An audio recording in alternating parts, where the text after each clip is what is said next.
The story begins in the Demon Castle, where our protagonist reflects that in every era, justice always prevails over evil. A knight questions whether he is the Demon King, and he confirms it, sensing the weight of his destiny. He acknowledges himself as the great being who rules over all demons, the 100th Demon King, Leruslia Nord.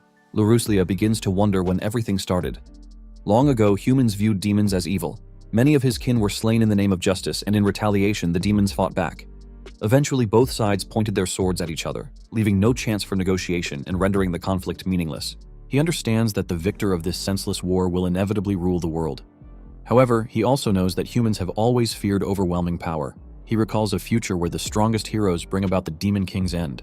Still, he believes there is no need for concern, as both sides have reached a point where weapons are already drawn and no peaceful path remains. While the Demon King possesses absolute power, the heroes gain their strength through trials granted by gods and spirits. With both sides wielding powerful trump cards, the battle becomes intense. In the end, justice prevails, a belief passed down from generation to generation. Because of this, Leruslia is ultimately defeated by the heroes. As the sword pierces his chest, he realizes that the heroes were thoroughly prepared. Among them are a swordmaster, a saintess, and an archmage. Despite everything, the world perceives the heroes as justice and the Demon King as evil.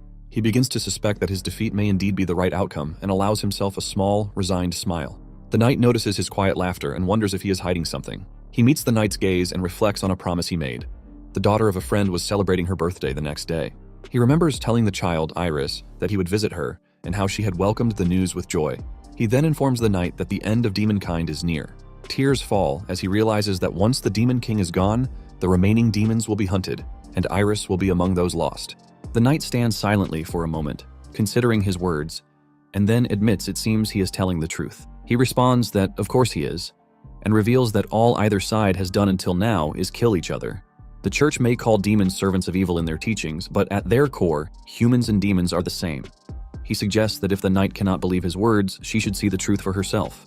In time, she may come to question the church's teachings about the necessity of killing demons. As he begins to fade away, he speaks once more, expressing a hope that, should she ever feel anything toward demonkind, she would understand. He corrects himself, saying that what he truly meant was a hope for a shared future between demons and humans. The knight watches him disappear and reaches for him, acknowledging that she understands. She places a hand on his shoulder and expresses belief in his words, promising not to discriminate against demons.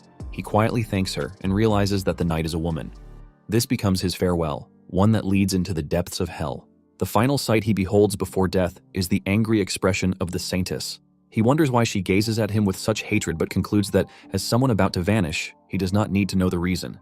He finds comfort in the belief that, if the knight survives, the future will be in good hands.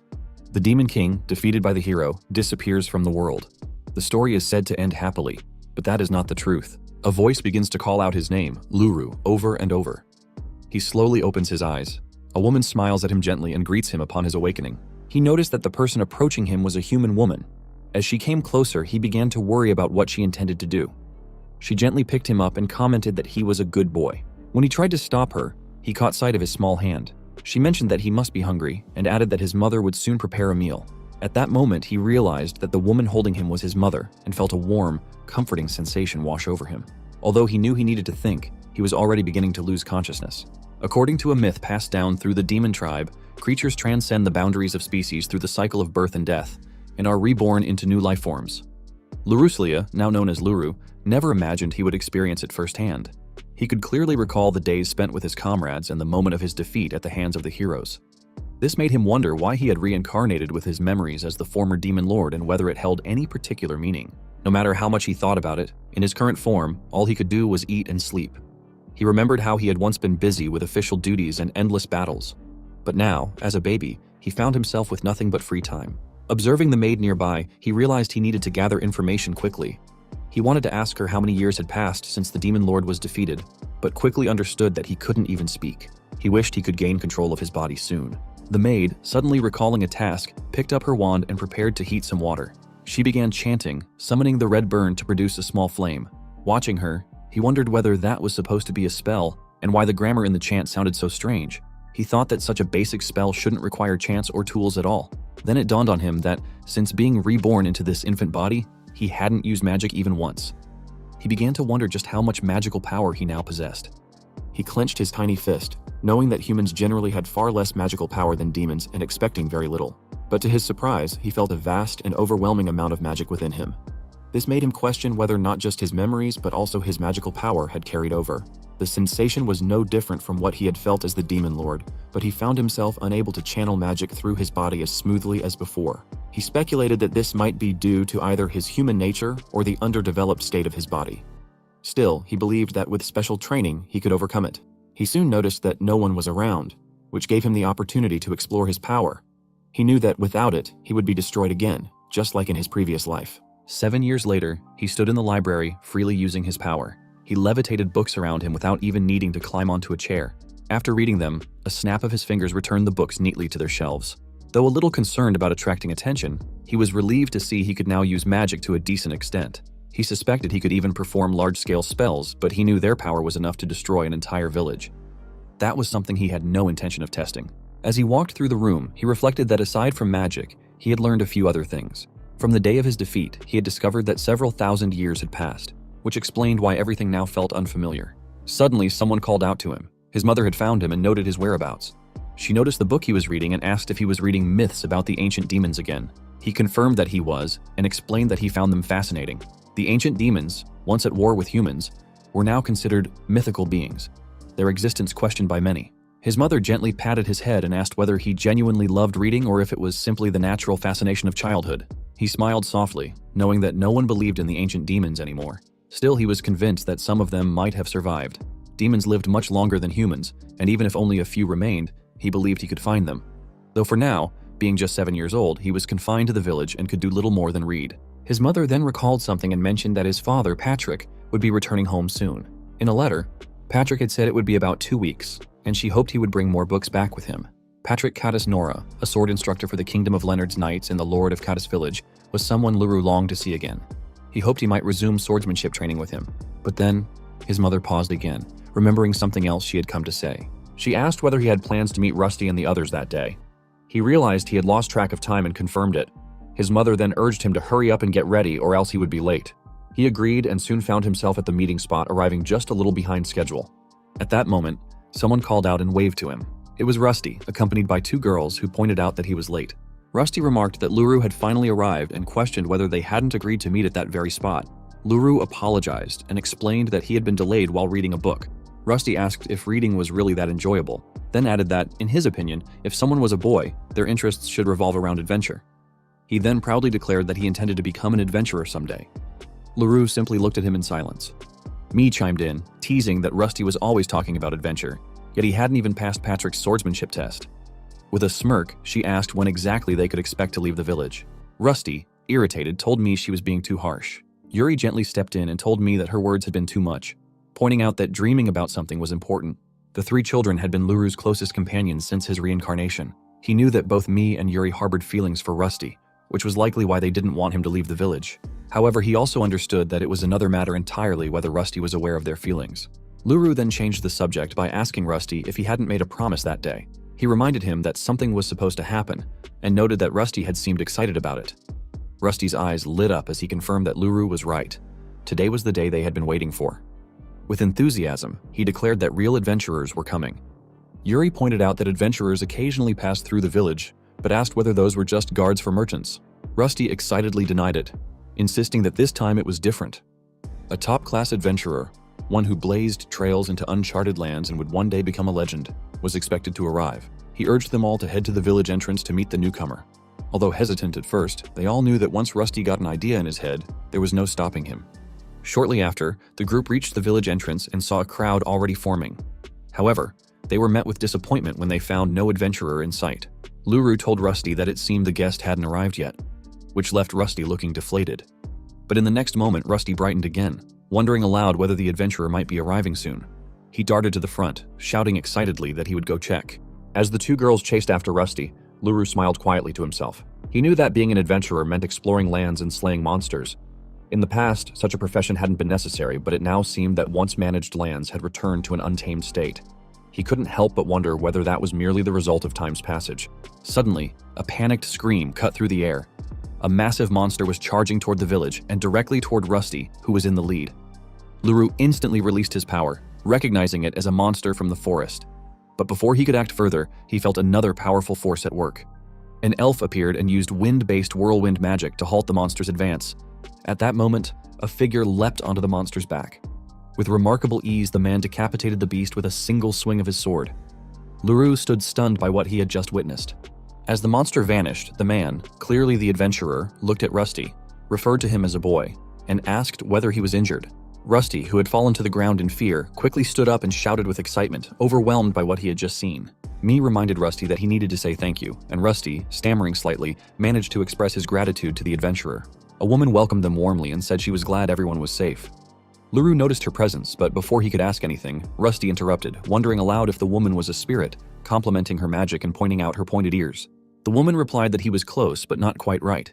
She explained that she was an elf, a race created after the spirits, and introduced herself as Yumis.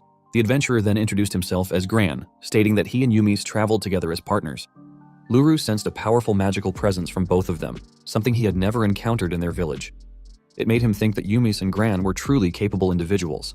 Yumis remarked that many village children dreamed of becoming adventurers, then asked Rusty if they all shared that dream. Rusty, stumbling over his words, excitedly admitted that he wanted to become a real adventurer one day as well, which made both adventurers laugh. Gran affectionately patted Rusty on the head and told him that while he wouldn't say the dream was impossible, if Rusty was serious about pursuing it, he would need to train hard. Without proper skills, the path of an adventurer would be a fatal one.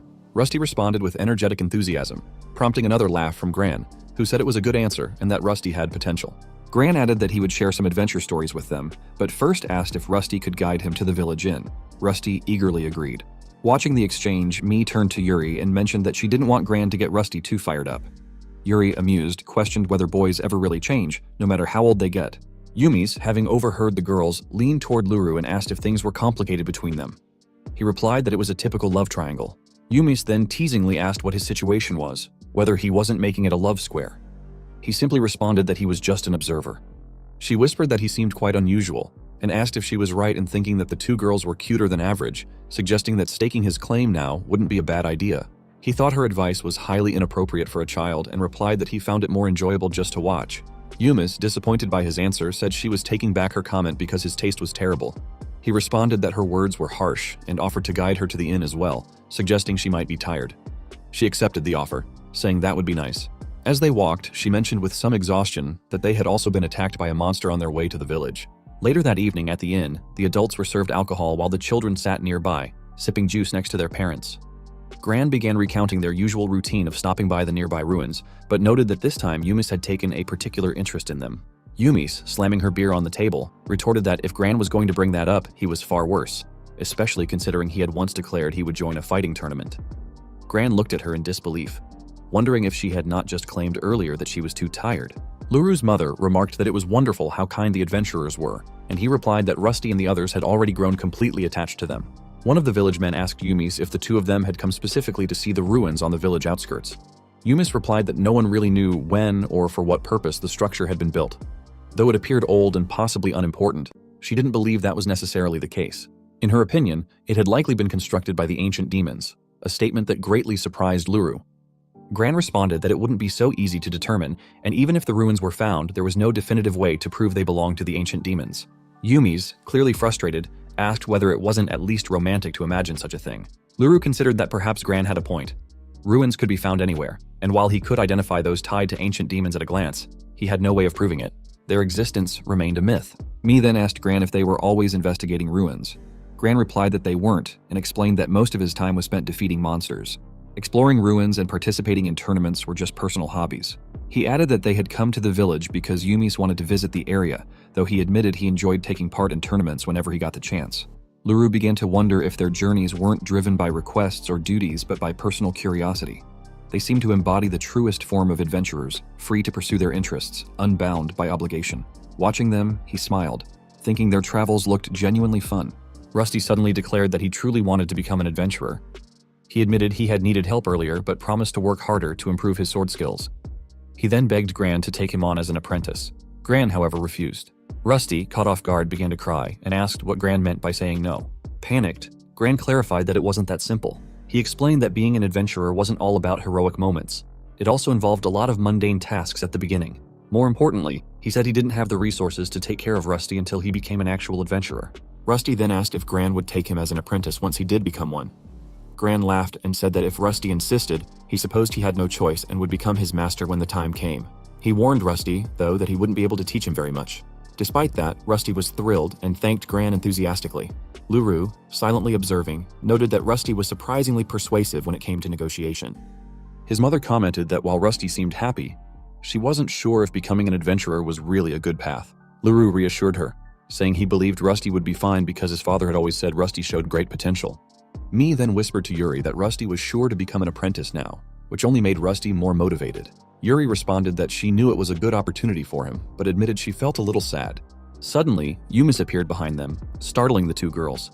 They screamed in surprise, and she quickly apologized for scaring them, saying she just wanted to join in on the girls' conversation. She asked if they were having love troubles. Yuri denied it immediately, while Mi explained that Rusty could be a bit clumsy, so they were only worried about him. Yumis nodded in understanding, even though no names had been mentioned. She added that, in her opinion, Rusty would surely achieve his dream one day. When that happened, she wondered whether they would truly be able to just stay behind in the village and watch him go. Before the girls could respond, someone clapped loudly and announced that it was getting late, so the children should start heading home. Though the kids protested, they had no choice but to obey. Luru's mother turned to him and said it was time to head home. He agreed and offered a smile to Gran and Yumis, thinking how interesting they were and wishing he could have listened to more of their stories. As they walked home, his mother asked when the village had last been so lively. Luru noticed the quiet sense of loneliness that always followed the end of a cheerful gathering. No matter how many years passed, that feeling never changed. His mother then called out to him, about to ask if he would one day leave the village too, but stopped herself. She simply squeezed his hand gently and told him it was nothing. He responded with a simple acknowledgement, though he understood that his mother already knew. Someday, when he had grown up, he too would leave the village. The following day, in the forest, he trained alone with a wooden sword. He swung it repeatedly, maintaining proper form and focus. After a while, he paused and wiped away the sweat, deciding that the day's practice was finished. He knew that while his father Patrick was an elite knight, he couldn't afford to reveal his demon lord powers. If he did, others might notice something was off. As he headed home, he thought about improving a bit more before his next training session. Then he heard someone shouting in the distance. Looking ahead, he saw villagers searching around with concerned expressions, making him wonder what had happened. Just then, a woman called out to him and asked where he had been, concerned that he might have been alone. He answered that he was by himself and asked what was going on.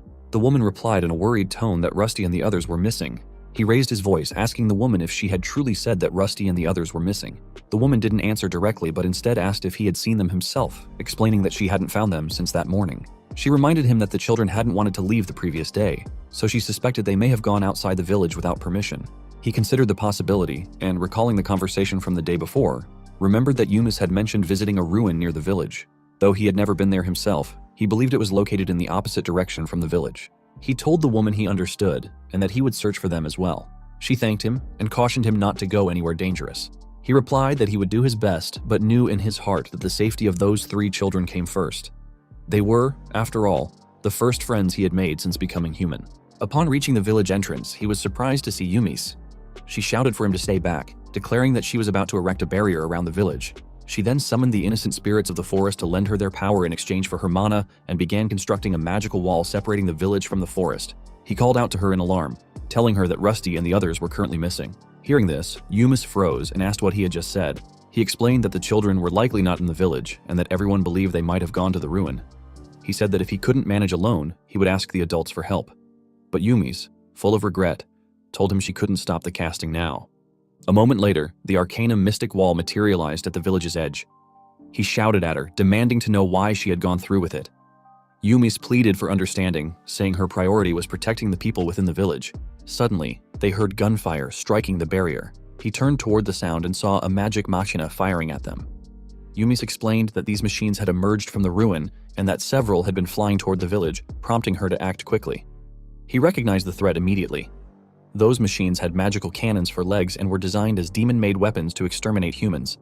He was grateful for Yumis' barrier, which had ensured the village's safety. Still, he couldn't help but worry. What if the machines moved on to nearby villages or cities? He asked Yumis if she didn't find the situation odd, but she responded that the ruin itself wasn't particularly unusual. As they were preparing to head back, the wall suddenly began to collapse.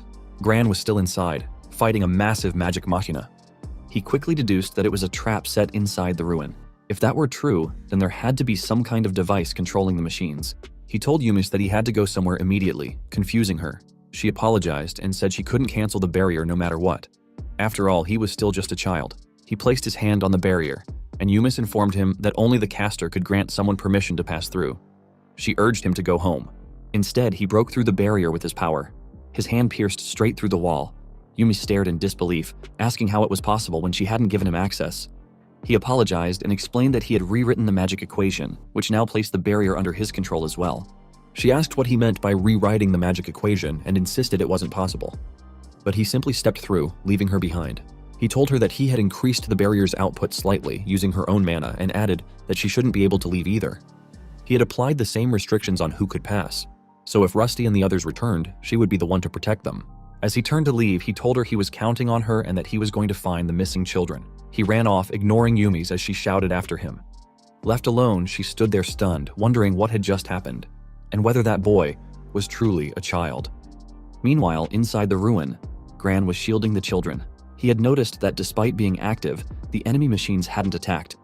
He shouted to the frightened children that the machina might only react to moving targets, instructing them to stay still until he gave a signal. But he knew that in the current situation, there was little he could do. A familiar voice called out to him from behind, startling him. Turning, Gran was shocked to see him standing there. Gran immediately asked what he was doing there and what had happened with Yumis. He replied that Yumis was currently casting a barrier around the village. Gran cursed under his breath, panic rising, then pointed toward the children and told him that since he was already there, he had no choice but to hide with them. He was relieved to see that everyone looked unharmed.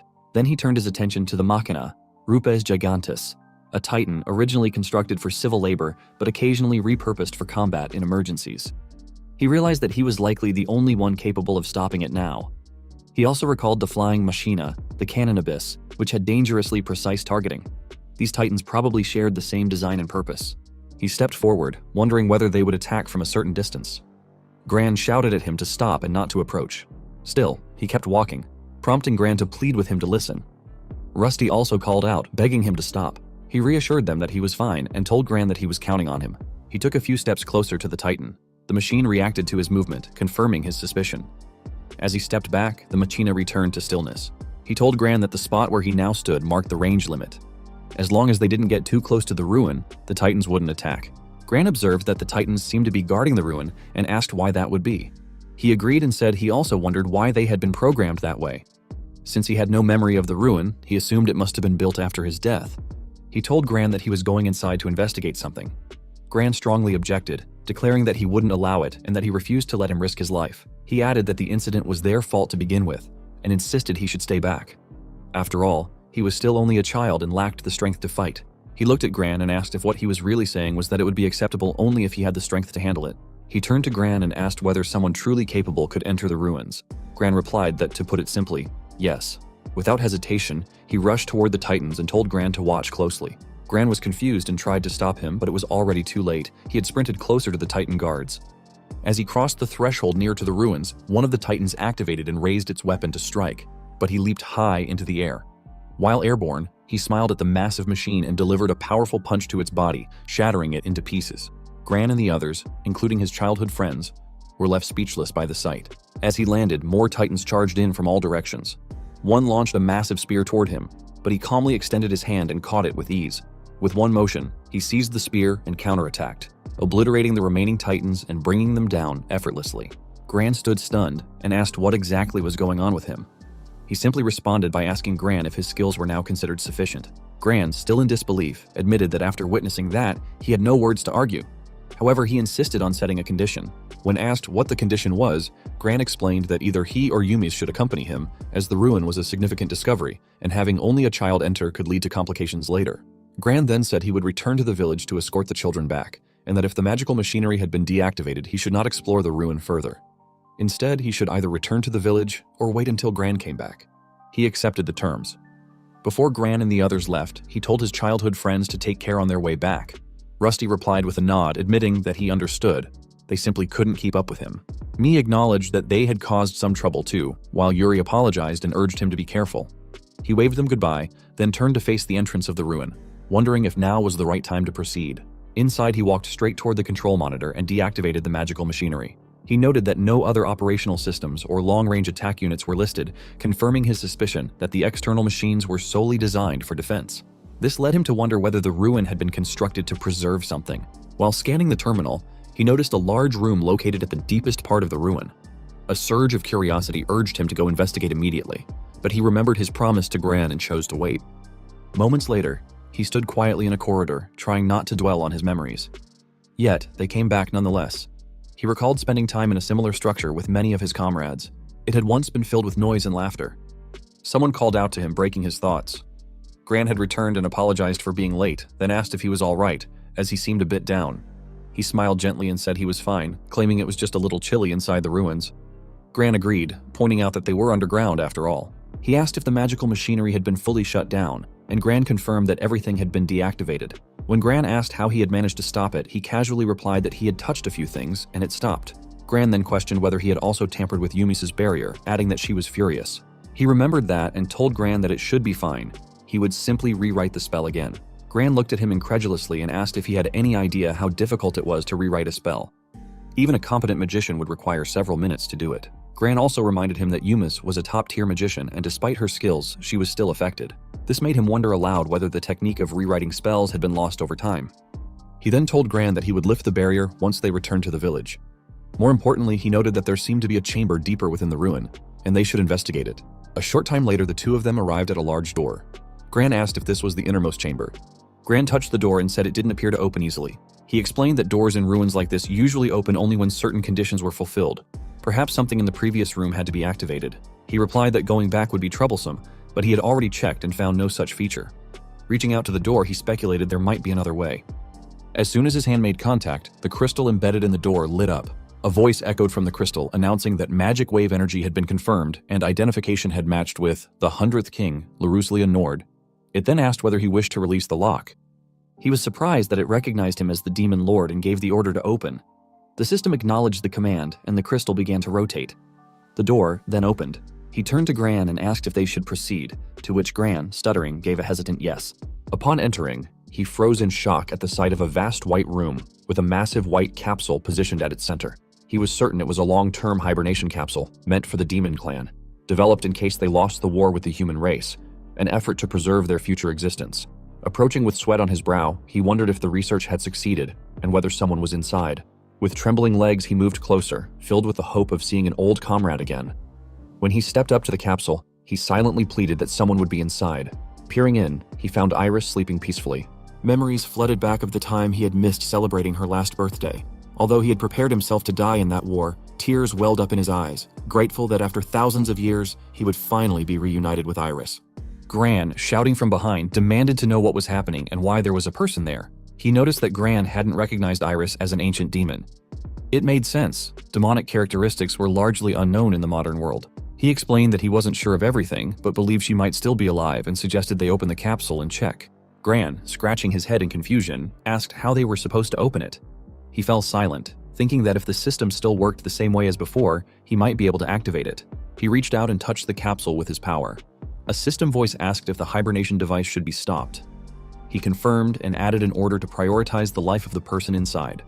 The system acknowledged the command and began disconnecting the wires around the capsule. As the glass covering slid aside, they noticed her breathing. Gran pointed out that she seemed to be alive. He waited happily, memories surfacing of his comrade Bacchus proudly saying his daughter would be born in a month and how excited he was for the day to come. He had replied that, as a father, he couldn't really imagine it. Another memory came of Bacchus with tears in his eyes, telling Iris how wonderfully she had grown, always greeting him with a warm smile. The capsule glass slowly opened and released Iris. She gradually opened her eyes and, upon fully awakening, spotted them and immediately turned angry. Gran sensed the change in her demeanor and warned that she was dangerous. She lashed out, sending Gran crashing hard into a wall. He questioned her actions, but then was struck by the realization. At this moment, he appeared human. As she stepped out of the capsule, memories surfaced of the endless killing between humans and demons. Iris, glaring at him, identified him as a human and gathered magic in her hand and aimed it at him, telling him to die. He stood frozen, horrified. Releasing the magic, she declared to her uncle that she would definitely avenge him. However, she was shocked when she saw him gathering her power. He combined his power with hers and softly smiled at her, thinking she had improved in magic. He then remembered that, back when he was alive as the Demon King, he used to create magic spheres and juggle them while playing with the children of his brethren. Once again, he created a swarm of magic spheres and juggled them, which left Iris stunned. With tears in her eyes, she called him her uncle. He responded gently, saying that her uncle had come to visit her. Shocked and overwhelmed, she rushed to him and hugged him tightly, crying on his shoulder. He found it strange that he was now the same height as her. He glanced over at Gran to check on him and saw that he was snoring, which brought him relief. Gran had only lost consciousness. Still, he recalled that the output of the magic bullet Iris had used earlier was nearly equivalent to that of a trained soldier, even though her magic wasn't fully developed at that time. She looked at him, eyes full of tears and with a runny nose, prompting him to turn around laughing. She shouted that he was horrible and that she had been preparing to avenge him all this time. But then, she paused and stared at him. She began asking why he spoke differently, what was going on with his body, whether he was hiding himself after the battle with the heroes, what day it was, and what was happening now. He told her she was asking too many questions at once and said he would explain everything slowly.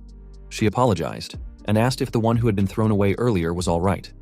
He replied that yes, if she meant Gran, he was still alive. She asked if Gran was someone he knew and wondered what she should do. He confirmed that Gran was an acquaintance and told her that she should apologize to him later.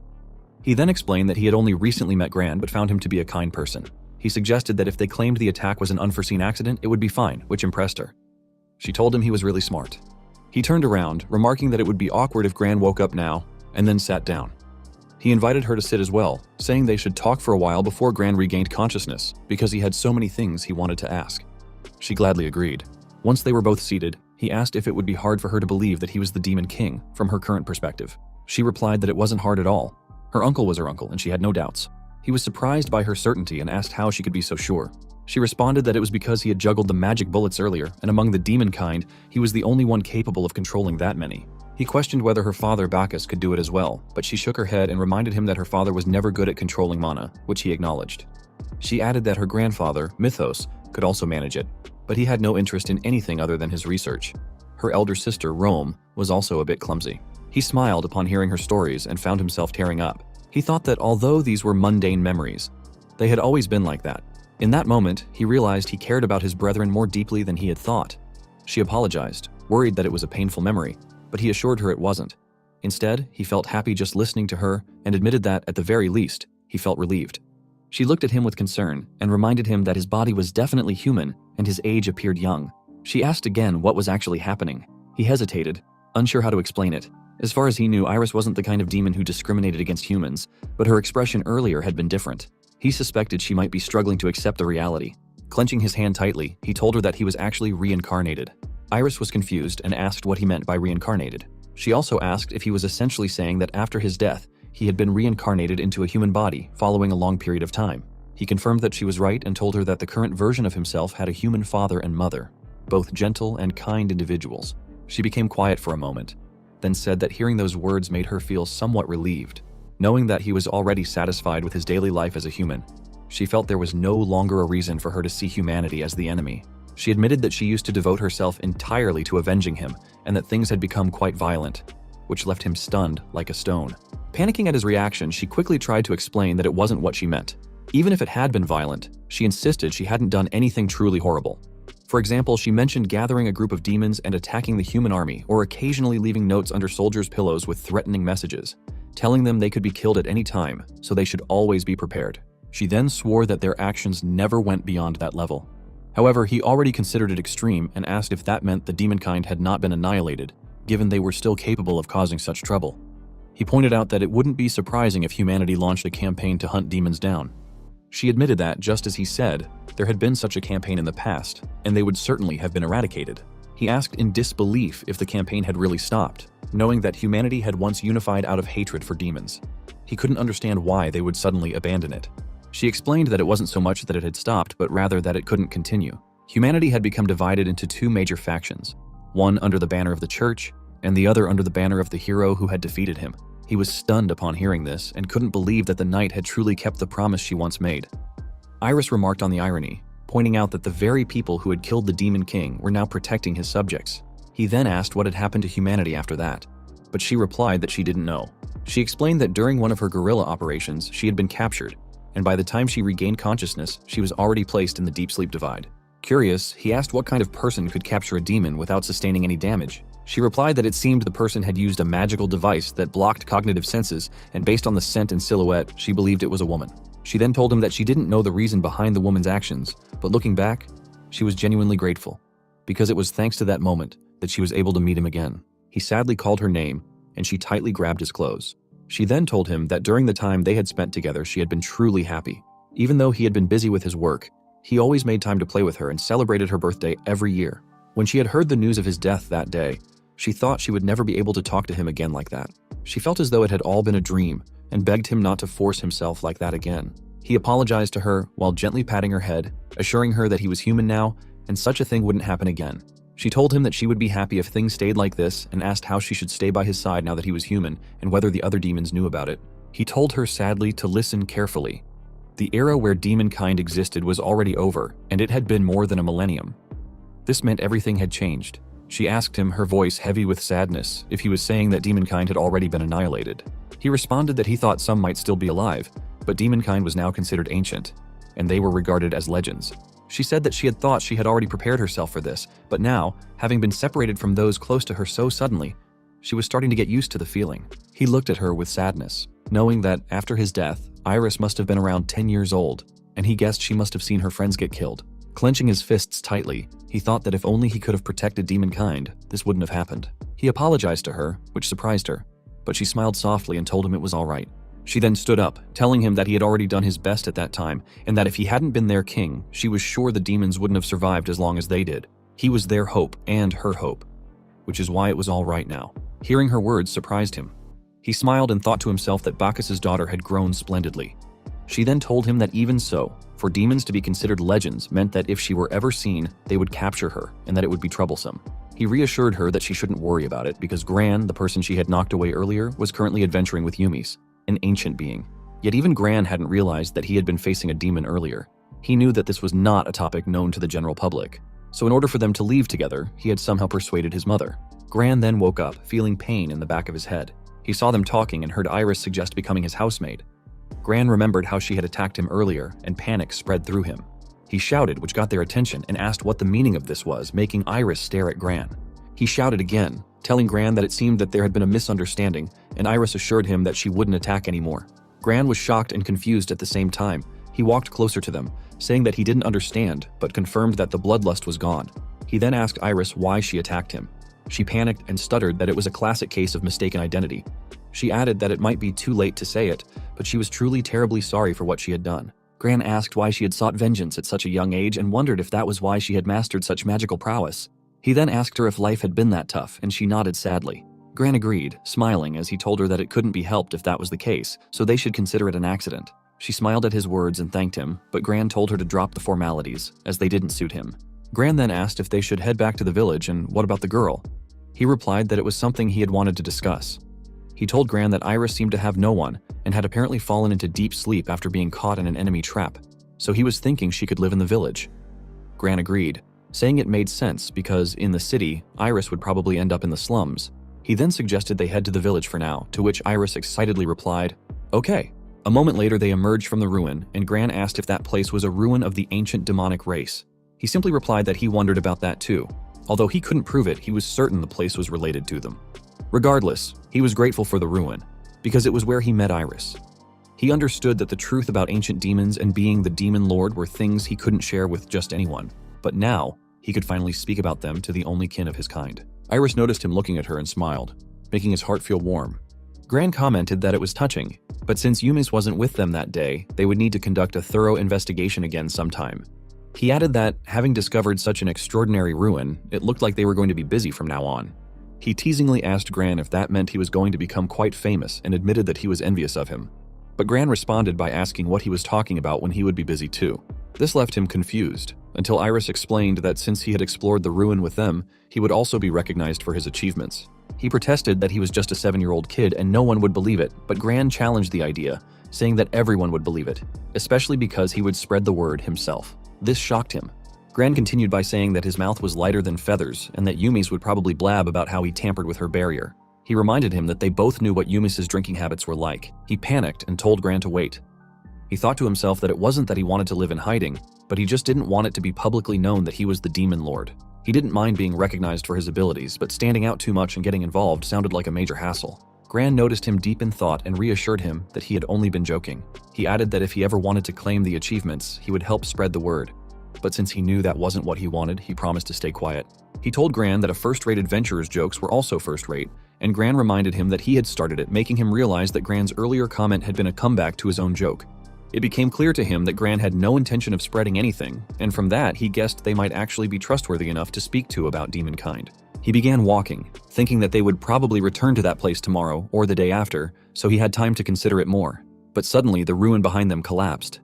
They turned around, shocked as it crumbled into pieces.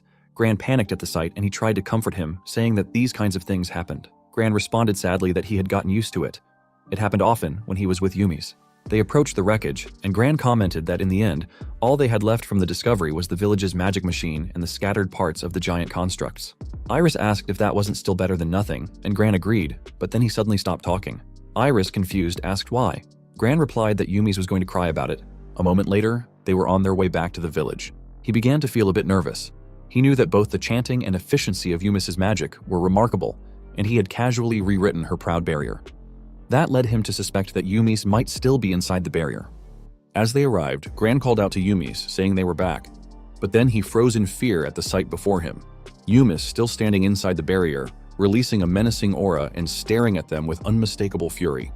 As he was about to explain, she angrily asked if he was an idiot and shouted that he had gone alone without listening to anyone. She questioned him about changing the spell formulas and demanded to know what the point of the barrier was in the first place. He turned around to look at Gran and Iris for help, but unfortunately for him, Gran shook his head and told him that once Yumi started, there was no stopping her. Iris simply smiled, feeling nostalgic watching him get scolded. Yumis then loudly asked if he was even listening and what would have happened if he had been surrounded by machines after leaving the barrier. She shouted that in such a case, he couldn't have been saved and continued to scold him, making him feel dizzy until he slowly fell to the ground. Minutes later, Yumis calmed down and asked if he understood. He replied that he understood well. She told him she had made sure Rusty and the others returned home safely and confirmed that his parents didn't know about his magic. So she simply told them he was with Gran and definitely safe. She then lectured him that he would have to manage the finer details himself, to which he agreed and thanked her. She then asked if he could dissolve the barrier, explaining that she had tried many times but found it impossible.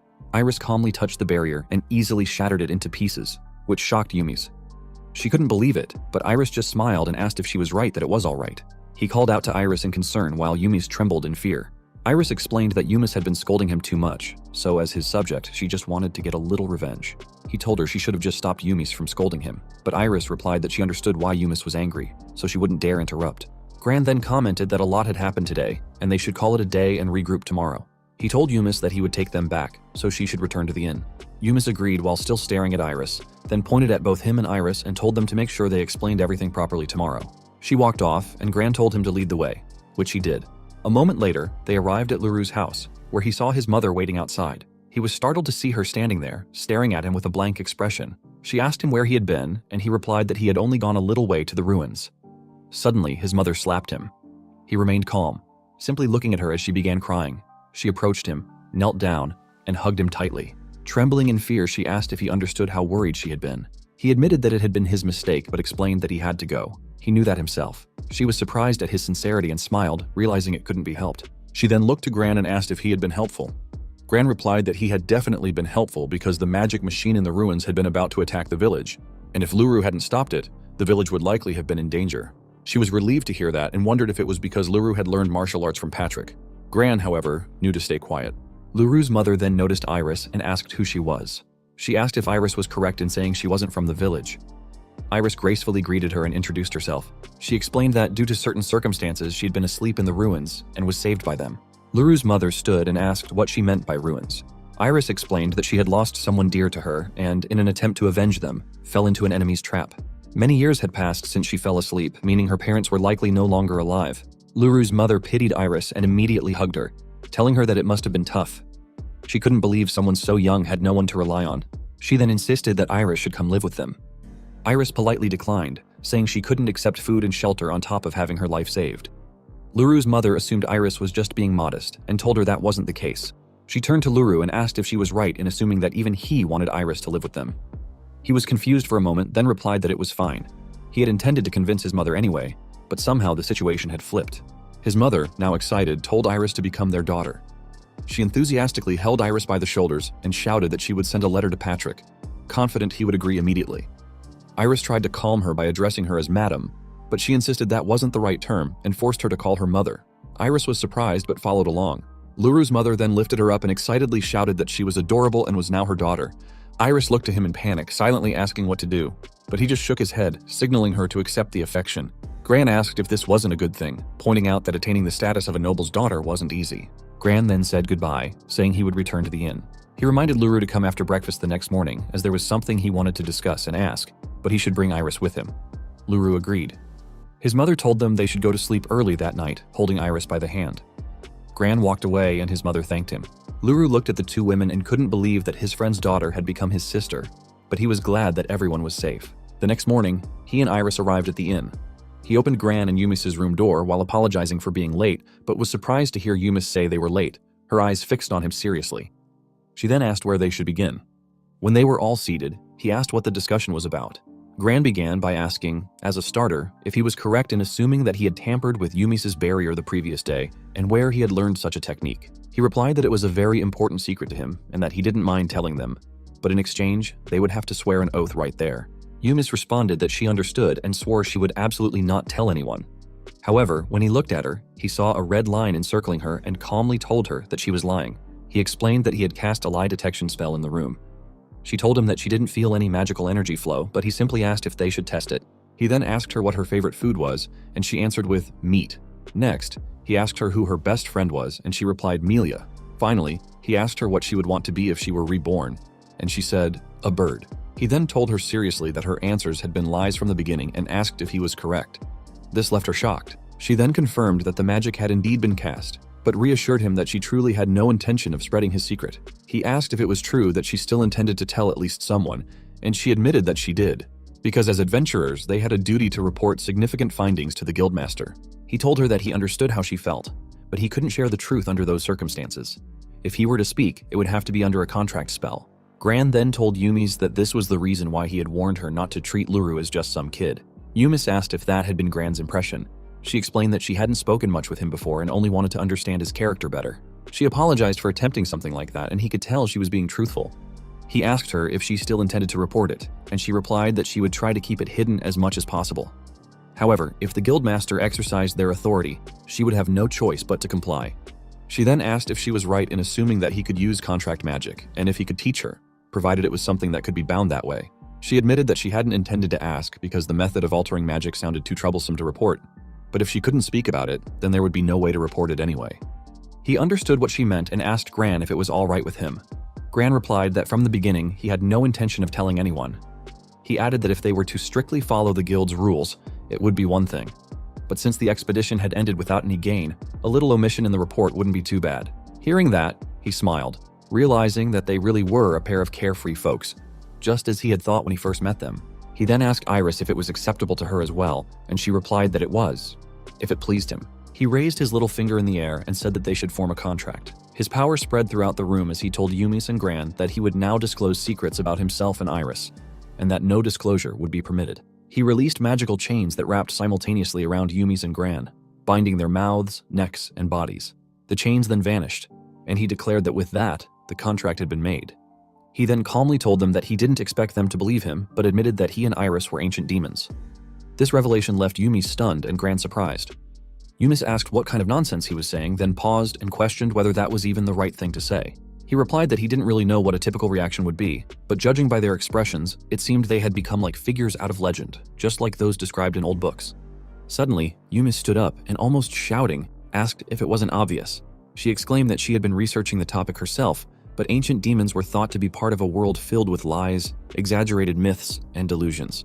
She then demanded to know how he could prove it. He replied that it was troublesome to explain, but told her that being able to alter magic spells was proof enough. He asked her if he was right in saying that it wasn't something easily done. Left speechless, Yumi sat back down, defeated, realizing it was far more difficult than she had imagined.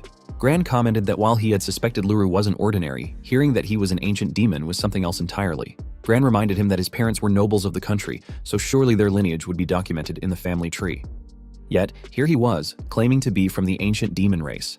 He acknowledged that it was a valid question, but reincarnation was a concept unique to demons, and he wasn't sure how best to explain it. He then remembered something and referred back to the question he had asked earlier, what they would want to be if they were reborn. Yumis responded that she remembered and confirmed. He then asked if she understood the concept of rebirth, to which she proudly replied that she did and described it as romantic, saying the soul circulates. He wasn't sure what she meant exactly, but he could tell she seemed to grasp the basic idea. Still, he wondered how a concept unique to demons had become known to humans, especially since demons had been defeated long ago in war. He then said that if she understood, it would make explaining easier. He told them that he was not currently an ancient demon, but had been reborn from one into a human. That was why his body, and even his parents, were human. Both Gran and Yumis were shocked, realizing that rebirth truly existed. He admitted that he had died in his past life for a reason, and that he and Iris had known each other, but their meeting again in the ruins had been purely by chance. Gran asked Iris if the explanation she had given him in the ruins about avenging an enemy had been a lie. She replied that it was not a lie at all, because she truly had lost someone important to her, and that person was Luru. Gran looked at Iris in confusion, so she elaborated. She explained that Luru had been a friend of her father's and took great care of her whenever he had spare time.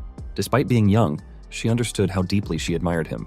However, that was an era of war, and no one could escape the conflict. She added that Luru had always been at the center of the battlefield, and they, his subjects, had not even been able to be by his side at the end. Because of that, she had chosen to seek revenge against the world that had taken him from her. However, she was captured in the process and ended up trapped in the device found in the ruins. After awakening, everything happened as Gran had witnessed. Gran apologized for doubting her, but she disagreed, admitting that while the explanation she gave in the ruins wasn't a lie, it hadn't been entirely accurate either. She told Gran that she appreciated his forgiveness. At that moment, Yumis raised her voice and asked if she could speak. She said that accepting the two of them as ancient demons was fine, but what troubled her was the earlier mention of subjects and titles. It sounded as though Iris had been serving Luru, and if they were talking about an ancient demon serving another ancient demon, then… Before she could finish her sentence, he interrupted her and confirmed that she was right. He admitted that he had once commanded all demons, and that in his past life, he was the 100th Demon King.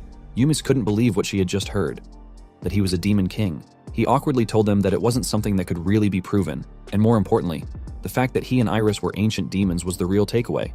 His identity as the Demon King didn't hold any special significance anymore. However, Yumis stood up again and asked him what he was even talking about, shouting that it was actually a very important matter. She then turned to Iris, asking if it was true that Luru had been the Demon King. Iris replied that it was indeed true. With pride, she explained that Luru's power had been immense, to the point that during a battle, he had managed to blow a hole in a distant mountain. Yumis, shocked even more, asked how something like that had happened. Iris began to explain that she recalled a swordsman of the human race entering demon territory, but before she could say more, Gran interjected, suggesting they set aside that particular swordsman for now. Gran then admitted that he was surprised to learn Luru had been the Demon King and asked why he was telling them now and what it really meant. He replied that the story wasn't complicated, he simply wanted to be open with them and get along. He explained that although he was indeed the reincarnation of the Demon King, his current social position was that of a 7-year-old child. That meant he couldn't act freely. Besides, he had grown fond of life in the village and intended to stay a while, gathering information about the outside world. Gran asked if that meant he was seeking contact with the outside and whether he was asking them to be that bridge. He replied that rather than a connection, he hoped they would occasionally return to the village as they had this time. That might also help him find future companions. Gran shyly noted that Luru had high expectations of them and admitted they weren't exactly overflowing with knowledge. Luru smiled and replied that was perfectly fine. More than anything, he just wanted someone to talk to from time to time. He asked if that was too much, which surprised Gran, who replied that it wasn't, not at all, but that Luru was unexpectedly straightforward about it. Gran added that if that was all, he didn't mind, though it was just something he wanted to say. Gran then explained that as adventurers, they couldn't visit often without some kind of reward, so he suggested adding one condition. Luru asked what that condition was, but Gran turned it around and asked him to join their clan. Iris, confused, asked what a clan was. Gran explained that it was a mutual aid organization for adventurers, consisting of multiple parties united as a group. Unlike joining a party, there was no strict command from a leader. He added that it involved teaching inexperienced adventurers skills and knowledge while helping each other out, which was why the concept had been growing in popularity. Luru asked Gran if he was right in thinking that adventurer registration wasn't allowed until the age of 14. Gran confirmed this and clarified that he meant for when Luru turned 14. He also mentioned that neither he nor Yumis were part of any clan yet. Luru then asked which clan Gran was talking about. Gran simply replied that they would form one by the time Luru turned 14. This surprised Yumis as well. Gran then asked Luru what he thought. Luru was surprised that Gran would go through the trouble of forming a new clan, and noticed that Gran didn't seem to have any intention of using him for the clan's benefit. He understood that learning from Gran and the others would actually be a great opportunity for him.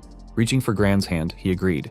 Gran shook his hand while Luru swore that once he turned 14 and registered as an adventurer, he would join the clan they created. That became the condition for the two of them to continue visiting. Later, Gran waved goodbye and assured LaRue that they would make an incredibly famous clan, so he should look forward to it. Yumis added that she planned to return before then. They watched them walk away. Iris then excitedly told LaRue that 7 years from now, she would be an adventurer. He agreed and called out to her seriously, which surprised her. He told her that he wanted to find out why he had been reincarnated as a human and what had happened to the world after he had been defeated by the hero. He wanted to uncover the truth. He then asked if she would come with him. She was stunned, seeing her old uncle before her again, and replied that it would be an honor. She promised to accompany him wherever he went. He then said that before that, he would need to convince his mother and others first. She responded that if he asked honestly, it didn't seem like there would be any problem. He agreed, knowing that there were signs they had noticed him sneaking out of the village, but he still wondered what exactly they would say. At that moment, his mother appeared, calling them to say that the sweets were ready. A moment later, they were back home, eating cake, when his mother asked if she was right in thinking he planned to leave the village. She said it was understandable. He choked on his food in shock and asked how she knew. She softly told him that she had always sensed he was searching for something not found there, and that she was actually happy he was waiting until he turned 14. That made him wonder if he really had that kind of expression on his face whenever he was lost in thought, thinking about a past he could never return to. His mother said she was fine with it, but she wasn't sure about his father. Iris asked worriedly if their father was the kind of person who would object. LaRue assured her that he wasn't like that. Their father was calm, but there was a quiet strength about him. He was strict when it came to swordsmanship, which made Iris realize that gaining Patrick's approval wouldn't be easy. His mother then asked if he would fight with a sword to convince Patrick if it came down to it. He asked in return if he would really have to defeat his father with a sword, admitting that it would be difficult because he wasn't particularly good with it yet. That meant he would need to practice. Iris looked at him and thought that, in moments like this, he really seemed like an ordinary child. She couldn't help but worry, wondering if he had truly been born and raised in that household, without knowing that he still carried with him the regrets of his past. A moment later, they were in the kitchen when Iris asked their mother if she did all the cooking. She replied that yes, it was by her own request, and even the servants enjoyed her meals too. She then handed a lunchbox to LaRue, and he thanked her as always. She asked if she was right in assuming he would be playing with Rusty and the others again today, and suggested he introduce Iris to them. He replied that he would, making her respond excitedly that it was what she thought. She then handed another lunchbox to Iris, which confused her. Iris offered to at least help wash the dishes, but their mother simply pushed her away with a smile and told her it was fine, urging them to have fun. Iris stared quietly at the lunchbox in her hands. A moment later, when they were outside, LaRue introduced Iris to his friends and told them that Iris was now part of their family. He then explained to Iris that the 3 kids were his childhood friends, introducing each of them to her. Iris realized just how well he had blended in with the human world. Rusty approached her, blushing and nervously reaching for her hand to greet her. She was surprised, but suddenly remembered a mother from her past yelling at her child to stay away, warning that touching a demon would bring a curse and to run at the sight of silver hair and red eyes. But LaRue had told her that thousands of years had passed and things had changed. She smiled, realizing he was right. This was a completely different era. Time had the power to transform even deep-rooted prejudice. She accepted Rusty's hand and shook it, but was confused when she noticed Yuri and me glaring. She wondered if they still harbored hostility toward demons, but then reminded herself that in this era, demon traits were not widely known. And besides, she wasn't the one standing out at that moment. LaRue interrupted her thoughts by asking Rusty if it was true they were going to practice swordsmanship. Iris was confused while the 2 girls looked annoyed. Rusty awkwardly walked away and shouted for everyone to get going. Iris turned to me and Yuri, asking if Rusty had done something wrong and pointing out that the 2 of them seemed to be glaring at him. Me and Yuri exchanged looks in silence. Then Me asked Yuri if perhaps Iris was just a little oblivious. Yuri replied that Iris didn't seem to notice that Rusty had been blushing. Me explained that Rusty had blushed that much because Iris was cute and his face had gone completely red. Yuri then worriedly asked what would happen if Rusty truly fell in love at that rate, and apologized to Iris, asking her to leave Rusty alone if she wasn't truly interested in him. Iris was surprised but then smiled as she began to understand what was happening. Me scolded her, saying it wasn't something to laugh about. Iris immediately apologized, explaining that she hadn't meant to make fun of Rusty. She had just realized that maybe she had been a bit oblivious. Yuri asked if she had really said oblivious, and Iris nodded. She then explained that she was sorry for Rusty, but she had already given her heart to someone. Me and Yuri became intrigued and told her they would be happy if she shared who it was. Iris replied that he was a bit older than her, which made the girls feel relieved. Rusty was out of the picture. Yuri then asked how much older he was. Iris thought for a moment and replied that it probably wasn't just 10 or 20 years. But at this point, she wasn't even sure how to calculate it. Both girls were shocked, then blushed, realizing that Iris was talking about an adult. They commented that she was so mature for her age. Me and Yuri then looked around, trying to figure out who the older man could be. Realizing it could only be either Gran or Patrick, they grabbed her hands and told her that it would be a tough love, but they would support her. Iris was confused, but had no choice but to go along with it. She realized she had accidentally given a vague answer without thinking. She then remembered that long ago she had conversations like this with her old friends. At that time, she didn't know if what she felt was affection or something deeper, but before she could find out, Luru was killed. Now she would never be able to meet her former friends or family again. She snapped out of her thoughts when someone called her. Yuri asked if something was wrong because she had been spacing out, and Mi shouted for her to come with them. She was briefly speechless, then smiled and agreed. She thought to herself that these girls were her very first human friends. And more than anything, having Luru, the most important person in her life, nearby meant that she hadn't lost everything. She made a silent promise that this time, she would do everything she could so she would have no regrets. Minutes later, while Luru and Rusty trained in swordsmanship, the three girls sat nearby watching. Yuri commented that she had been so surprised by Luru the other day. Iris asked what she meant, and Yuri realized Iris hadn't seen it. Yuri explained that she had heard about how Iris was saved from the ruins. Mi added that the giants from the week before had been taken down by Luru, which Yuri confirmed. Mi guessed that Luru must be strong because he was Patrick's son. Yuri replied that might be part of it, but she thought it was also because Luru had been working hard on his own. She mentioned that she had heard Luru had been taking lunchboxes and training hard every morning, which gave Iris an idea. The next day in their kitchen, Iris approached their mother, who was about to begin cooking. She asked what it was. Iris hesitated for a second, feeling shy, but managed to tell her that she had a favor to ask. Her mother, Media, then excitedly asked what her favor could be and happily told her that a request from her daughter was like a dream come true for a mother. But then, Iris stammered and told Media that it wasn't quite like that, asking if it was still okay for her to be her daughter, even though it was a bit late to ask. Media bent down to meet her at eye level, gently asking if she had been worrying about something like that and if she was right in thinking Iris had lost her parents. Media then hugged her and explained that, before she realized it, so much time had passed, and when she saw Iris like that, she truly, from the bottom of her heart, wanted to make her her daughter. This surprised Iris, as she hadn't imagined Media would feel so strongly about her, especially since she hadn't even been able to tell her everything yet. Media added that she believed everyone needed someone to support them, and a place they could always return to, no matter what happened. She swore to Iris that she truly wanted to give her that kind of place. She thought it might have something to do with Luru. Iris asked if that was the reason behind her feelings, and Media replied that it seemed like Iris cared about Luru. Perhaps because, after waking up in the ruins, the first person she saw was Luru. She had noticed Iris seemed to have special feelings for him, or at least that's what she thought. Iris then reminded Media that she wasn't officially adopted, prompting Media to ask if she expected her to treat her like a servant. Iris replied yes, but Media softly patted her head, telling her that together with Luru, she wanted to become a place where they both could belong. She thought it would be good to have a family. Iris was stunned by those words, and remembered that her family, before she had even realized it, had already become something distant. A thing of the past. And now, Luru and his parents were slowly becoming something she revered. Iris wanted to live her life embracing that thought. Media was then surprised to see her cry from the painful memories and quickly apologized for making her cry. She then reminded Iris that she still hadn't told her the favor yet, and Iris finally replied that she was hoping Media could teach her how to cook. This confused Media for a moment. Iris then explained that a long time ago, Media had taught her a little, but she thought that maybe her dear older brother had grown used to the flavors of the food Media made now. That was why she wanted to learn to make it herself. For Luru, Media, seeing her shyness, became excited and immediately agreed. She then informed Iris that according to the kingdom's law, as long as they weren't blood-related, even siblings could get married, causing Iris to feel even more embarrassed. Still, Media agreed with her that it was important to win Luru's stomach while she had the chance and was eager to teach her the dishes she used to win over her husband Patrick. Media then added that Luru was oddly affectionate toward Iris, and she wondered if having a little sister made him feel that way.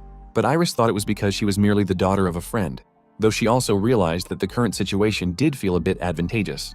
Iris then confidently told Media that she would do her best, making Media cheerfully exclaim that that was the spirit she wanted to see. Minutes later, they are in the middle of cooking when he asks Media how she met Patrick. Media responds that the first time she met him was about 15 years ago, back when she was working as a priestess. This surprises Iris, who asks for confirmation that Media had actually been a priestess. Realizing she had never mentioned it before, Media explains that she was once an itinerant priestess of the End Times religion. Despite her not holding a very high rank, the religion was still one of the major organizations at the time, and as a traveling priestess, she was welcomed in every town. She had plenty of work and was doing her best. Iris expresses how unexpected that was, considering that priestesses were once known to wield holy energy powerful enough to vanquish evil, enemies who were to be killed on sight. Yet she hadn't sensed anything like that from Media, which makes her wonder if the church had changed its ways in the modern era. Media responds with a laugh, admitting that it feels a bit embarrassing now. She recalls a time when she was traveling in a carriage along a mountain path and was attacked by monsters. Although there were guards present, the monsters were strong, and she genuinely thought she was going to die. Fortunately, Patrick arrived just in time and protected her. Afterward, he looked back to ask if she was hurt. He spoke like a gruff old man, but in that moment, something clicked for her. She believed then and there that she was going to marry that man. Iris, puzzled, wonders why she said she was going to marry him instead of simply wanting to. Media laughs again and says she just knew it would happen. She asked him where he was from, thanked him, and after they parted, she submitted a request to be transferred to a church near his place of work. Iris is surprised by how determined she had been. Media adds that if one loves someone, they need to at least do that much, and that the real challenge came afterward. At the time, Patrick, with his good looks and status as a promising young knight, was incredibly popular. There wasn't a single girl who didn't like him. Every day, women would gather outside the fortress where he worked, handing gifts to the gatekeepers in hopes of reaching him. But Patrick was still an ordinary single knight then, and he received so many gifts, such as sword belts and clothes, that they couldn't even fit in his room. It appeared he ended up giving them away to the other soldiers.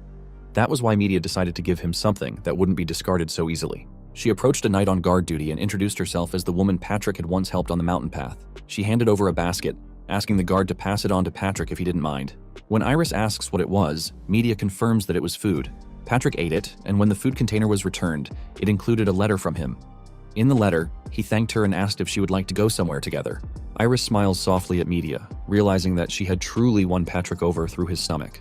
She begins to wonder if that same approach might work for her. She asks whether Media thinks the same plan could work on Luru. Media responds that since Luru is a bit like Patrick, it should be fine. She asks Iris if it makes her want to try, and Iris, giggling slightly, admits that it does. With renewed energy, Media becomes determined to teach Iris the secret cooking techniques that Luru likes. Iris responds with anticipation, saying she's looking forward to it. Later, outside, they are seated on a mat on the ground. Beside them are sandwiches prepared by Iris. Luru takes a bite and asks if she made them. She replies that she did, though with some help from their mother. Shyly, she mentions adjusting the seasoning to resemble a dish she made recently. Luru notes that this must be why it tastes so good.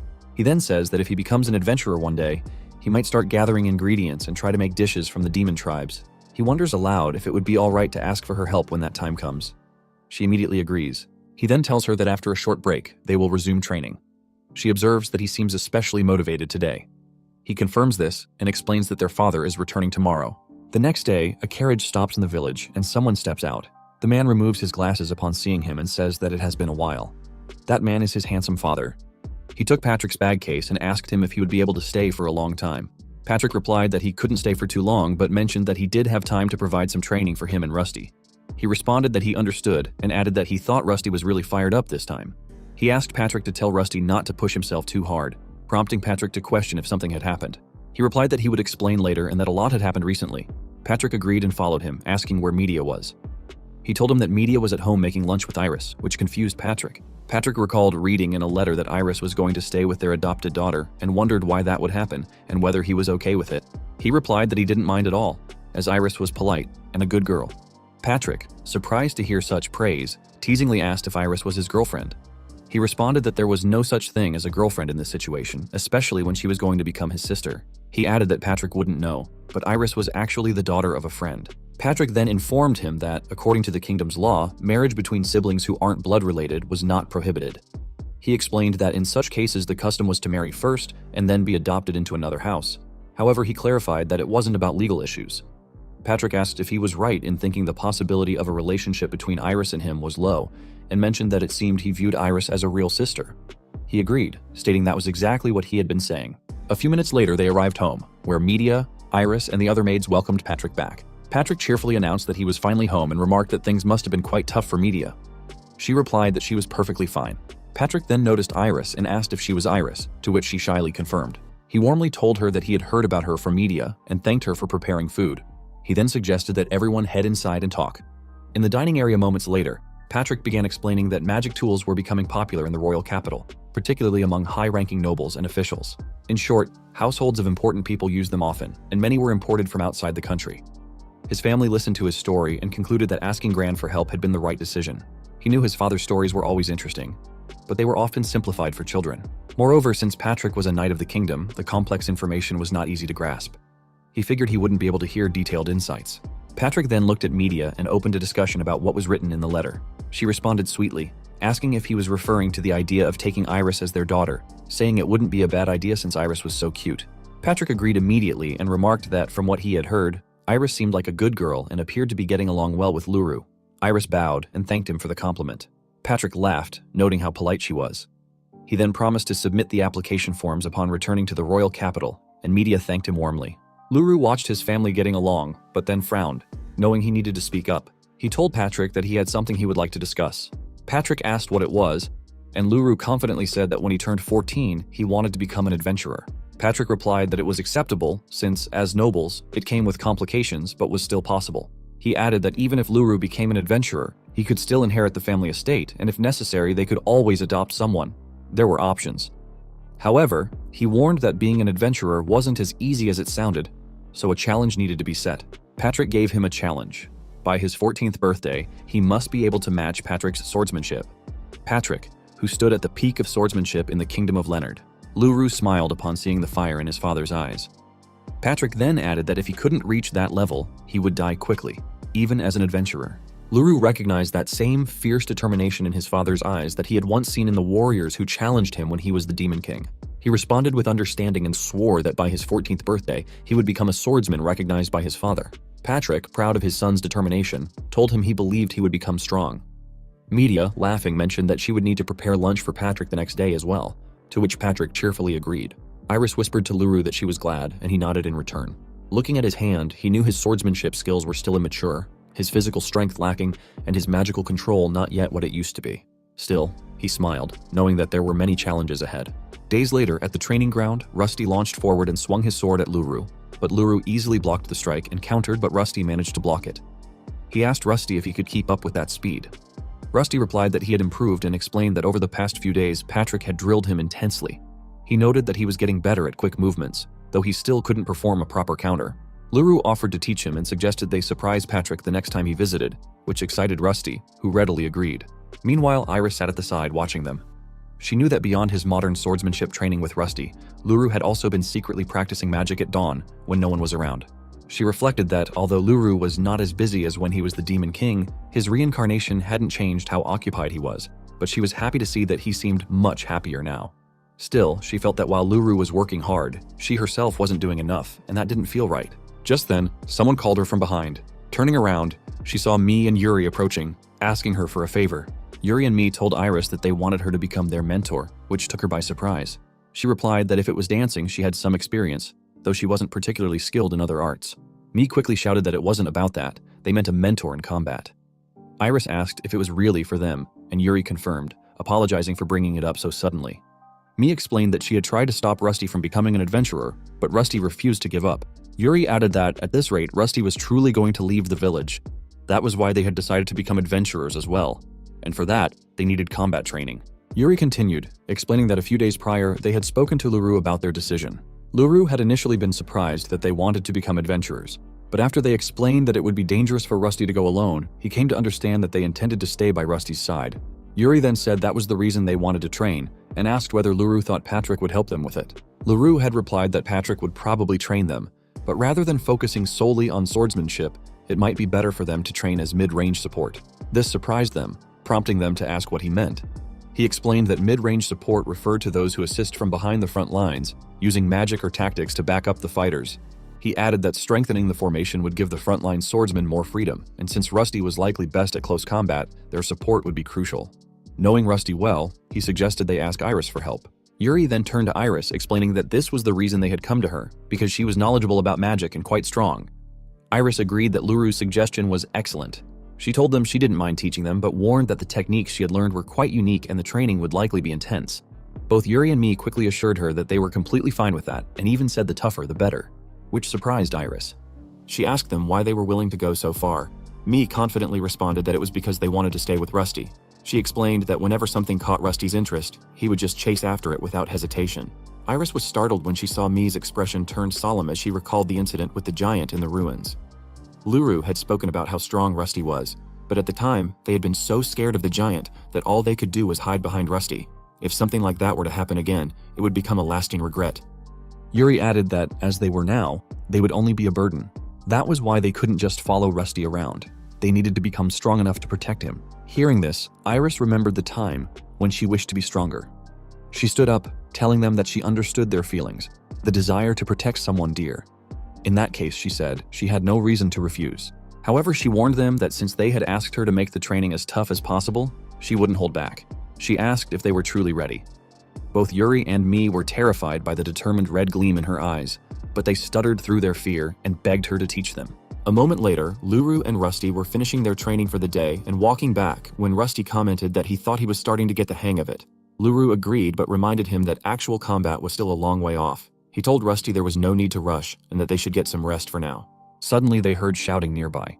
Both of them froze when they saw Iris shouting at me and Yuri not to rest, explaining that enemies target those who are tired and that while they're slacking off, their allies could die. Luru and Rusty stood stunned in horror as they watched me and Yuri push themselves to their feet, trembling, while Iris continued yelling that if they truly wanted to protect what was precious to them, they had to kill the enemy before the enemy killed them. Rusty was visibly shaken by how brutal Iris was, and Luru felt the same. However, Luru understood that this was the training method passed down by that infamous lunatic from the demon army, and it explained why Iris had grown so strong in just a few years. Luru then turned to Rusty and said they should keep practicing a bit longer before heading back. Rusty agreed. Luru smiled, thinking that now was not the time to rest. 7 years would pass in the blink of an eye, and the moment of truth would come sooner than they thought. 14 years later, the day of facing his father arrives. Media and Iris were standing to the side, watching as Patrick and Luru stood face to face in the middle. Patrick told him that he had been waiting for this day. Luru responded that he had been waiting for it as well. Patrick told him that since it was their final match, they should review the rules. It was to be a contest of swordsmanship only, with no use of magic allowed. He added that although Luru had grown stronger, he was still a child, and Patrick could easily overpower him with brute strength. For that reason, Patrick was wearing a strength suppression magic tool, carefully adjusted so that their physical strength would be evenly matched. Luru acknowledged that, in other words, it would be a battle of pure skill. Patrick confirmed that was exactly the idea. Luru reminded himself that the reason he sought to master modern swordsmanship was to keep his Demon King abilities hidden, preserving them as a trump card for the future. The test would mean nothing if he didn't rely solely on swordsmanship now. Patrick remarked that Luru had become strong and that he believed he would surpass him someday. He then asked if that was Luru's goal. Luru confirmed it and added that if he did surpass him, he intended to become the next swordsmanship instructor for the Royal Knights. Patrick was surprised, having never expected to hear such words from his son. Patrick told him that if he were to take over, he wouldn't need to worry about finding a successor. However, for the time being, he wasn't ready to give up the position, not when he still had a wife to look after. Luru responded that it was serious business, but he also had a sister who stuck with him, so he couldn't afford to lose either. Patrick laughed, noting that Luru had certainly learned how to speak well, and raised his wooden sword. He asked if they should begin. Luru agreed. Even though he had grown stronger, Luru knew that his human body was still inferior to the one he once had as the Demon King. He focused on Patrick's movements, listening to his breathing and the sound of his muscles shifting, but lacked enough information to predict his father's opening move. He knew that to gauge it, he would have to initiate the attack. He dashed forward, thinking that if he committed to the first strike, Patrick would likely dodge and attempt a counter. He thrust his sword toward Patrick's side. As expected, Patrick dodged and raised his sword to swing down. Luru immediately struck at Patrick's exposed side. Patrick, surprised, managed to block the strike. He stepped back, praising Luru's technique, and asked why he hadn't fought like that before.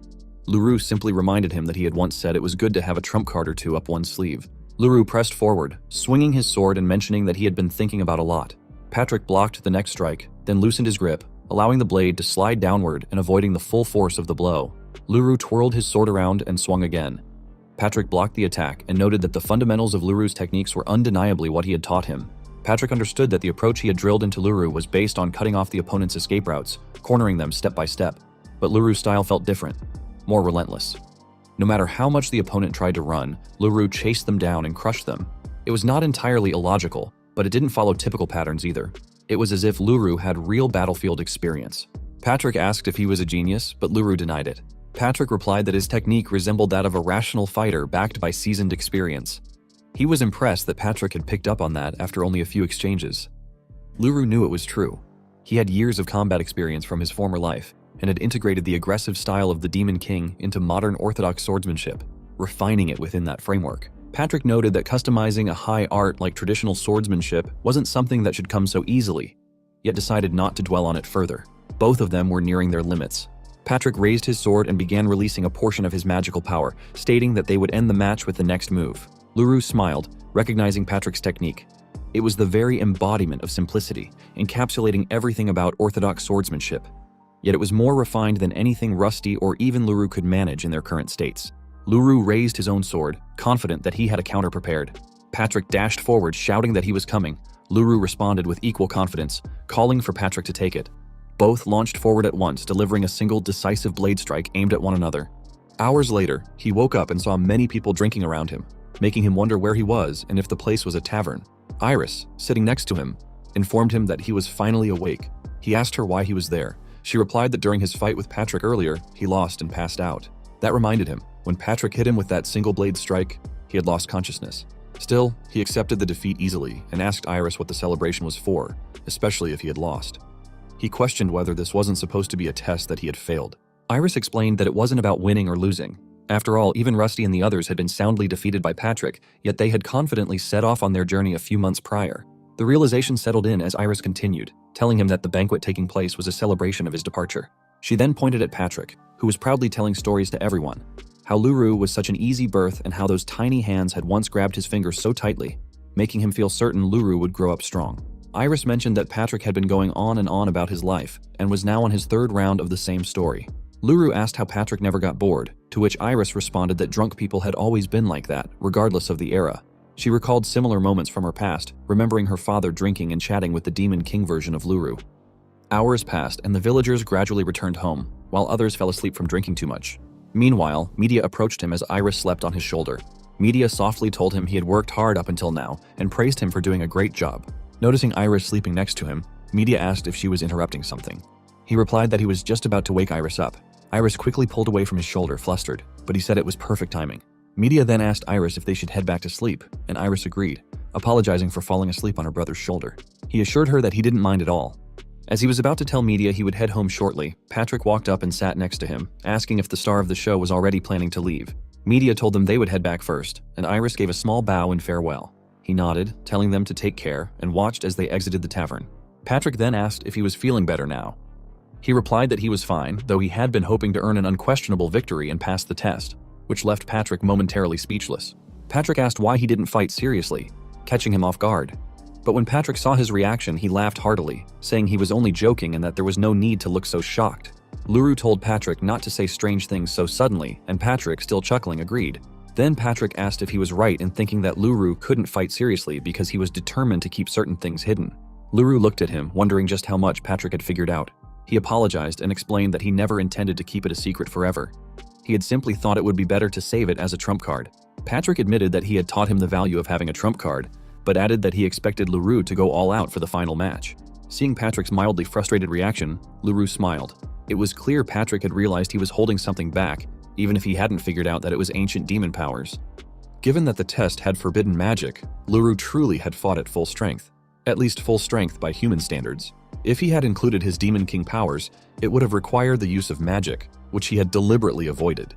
He reflected that, in doing so, he had technically misled Patrick. Still, he knew it was rare for his father to show this level of emotion.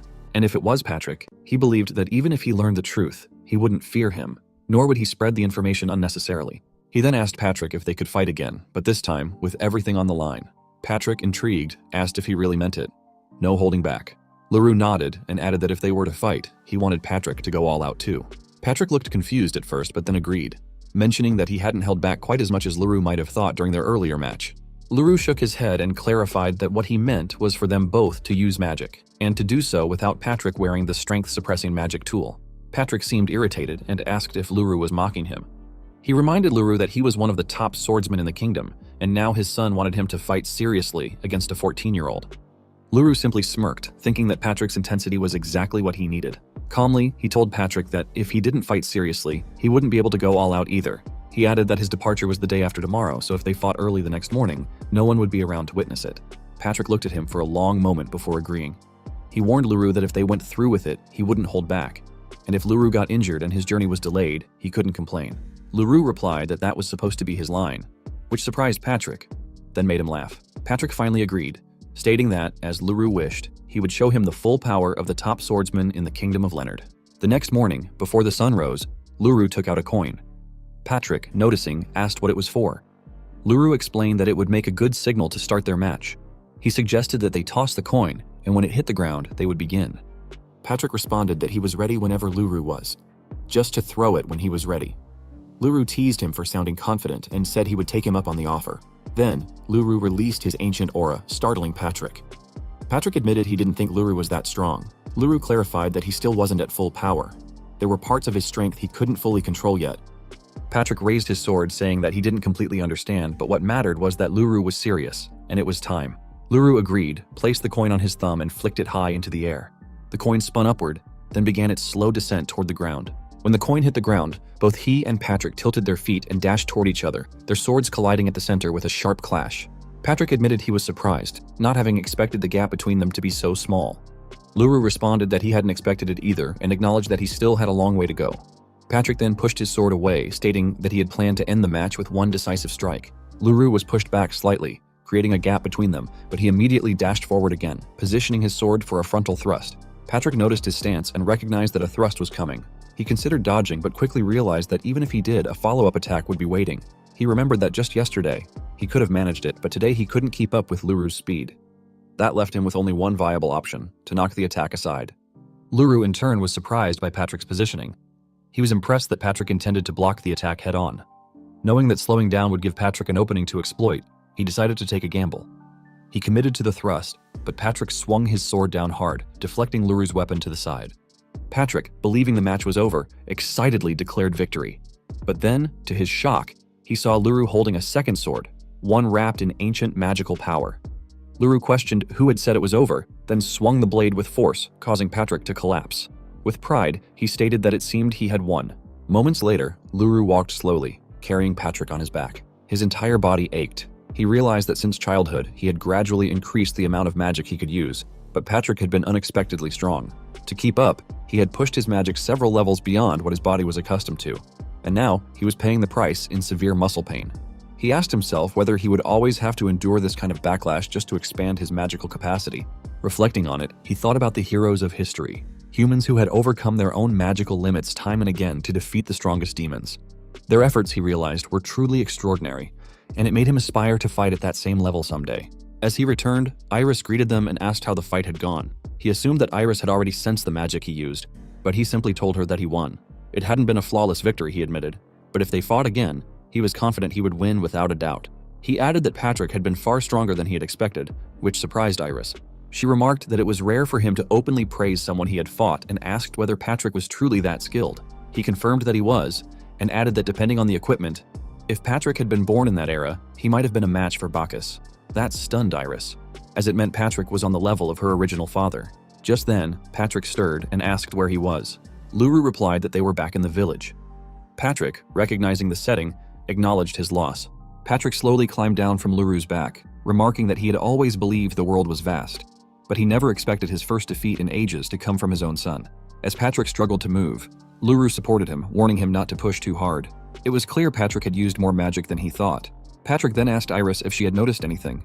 Iris replied that she had seen them leave early in the morning and had waited at the village entrance for their return. Patrick asked if she truly knew how strong Luru was, and she explained that when Luru rescued her from the ruins, she had seen a glimpse of that strength. Patrick, reassured, said that with the two of them together, he no longer worried about them becoming adventurers. But he reminded them that there would be times when strength alone wasn't enough to resolve a situation. When those moments came, they should never hesitate to rely on others. People like him, media, Gran, or anyone they could trust. He asked if they understood. Luru reflected that if strength alone could solve everything, then teaming up with a hero would have been sufficient. But the world didn't work that way. He nodded, assuring Patrick that he understood and would keep the advice in mind. Patrick smiled gently at them and turned to walk ahead, reminding them that it was time to head home and begin packing for the journey. Luru and Iris exchanged with a knowing look and smile. They then followed Patrick to head home. The next day, a carriage was waiting at the entrance to the village. The villagers had gathered to see them off, standing alongside their parents. Media, watching the moment, told them that it was finally time to set off. The villagers told them that they weren't going off to war or anything, and they were sure news about them would spread quickly. After all, they were Patrick's disciples. Media, smiling warmly, said she had never been too worried about them. But her eyes welled up with tears as she added that both of them had grown into such fine individuals. She hugged him tightly and told him not to do anything too reckless and to take good care of each other. He responded with a calm assurance, promising that they would be fine. Media then embraced Iris, telling her that if anything happened, she should feel free to come back anytime. She begged her to look after Luru for her, and Iris agreed without hesitation. Patrick, standing nearby, said he would be taking a little more time off in the village before returning to the capital and wished them a safe journey. He added that he had no real worries about them and looked forward to seeing them again in the capital. The driver approached politely and informed them that it was almost time for their departure. Luru looked at Iris, and together, they stepped into the carriage. As they took their seats, they waved to their parents and the villagers, saying their goodbyes as the carriage set off. He remarked to Iris that it was his first time being the one to see someone off, and she replied that he hadn't really had time for trips in the past either. He agreed, recalling that Bacchus was always the one traveling. He wondered aloud why it was always just Bacchus, to which Iris replied that perhaps it was because Luru was the one who didn't need to move. She then asked if they could go over the route again, and he explained that their first stop would be the capital. They would pass through a few villages on the way, and there was a larger town they'd stop in about midway. He estimated it would take about a week to reach the capital. She asked if she was right in thinking that once they arrived, they would register as adventurers. He confirmed it was the plan, though before visiting the Adventurers Guild, he thought it would be better to meet with Gran and the others first. He also noted that Rusty and the rest should already be at the clan's base, which made her even more excited. Curious, she asked if he thought the others had gotten stronger over the past few months, and mentioned that she wondered how much progress Mie and Yuri had made with their magic. He replied that he was interested in checking out weapons and antiques, prompting her to ask if he was looking for anything specific. He explained that he had some research to do, and then pulled out the prototype he had been working on, asking if she recognized it. He held out a gun. At first, she identified it as a magic cannon, but upon realizing its portability, she correctly named it a Magia Vistra magic gun, a magical weapon designed for those without magical power. He told her she was right and explained that he had repurposed parts from a magical machine he had found in some ruins. Then he handed her another gun and asked if she knew about it. She studied it and asked if it was a magic gun, noting that it looked like a completed prototype, but with a different structure and material than usual. He clarified that he didn't make that one. It had been acquired by Yumi's from a traveling merchant. That surprised her. She realized that meant someone else had created the weapon, even in a time when people could barely operate magic machines. He went on to explain that in the past, both humans and demons, with their overdeveloped civilizations, had escalated the horrors of war unnecessarily. That was why he believed technology should be developed for daily use rather than conflict. Yet here they were, still discovering powerful weapons even he didn't fully understand. He added that if such technology were to be monopolized by a single nation, it would be disastrous. Iris understood what he meant and concluded that was why he was researching it. He told her that many mysteries still surrounded the device and asked her to try activating it as a test. She was confused but agreed. She poured some of her magic into the gun, but it didn't activate. She reported that although she felt her magic being drained, the weapon still wouldn't work. That meant it wasn't broken. It simply wouldn't respond.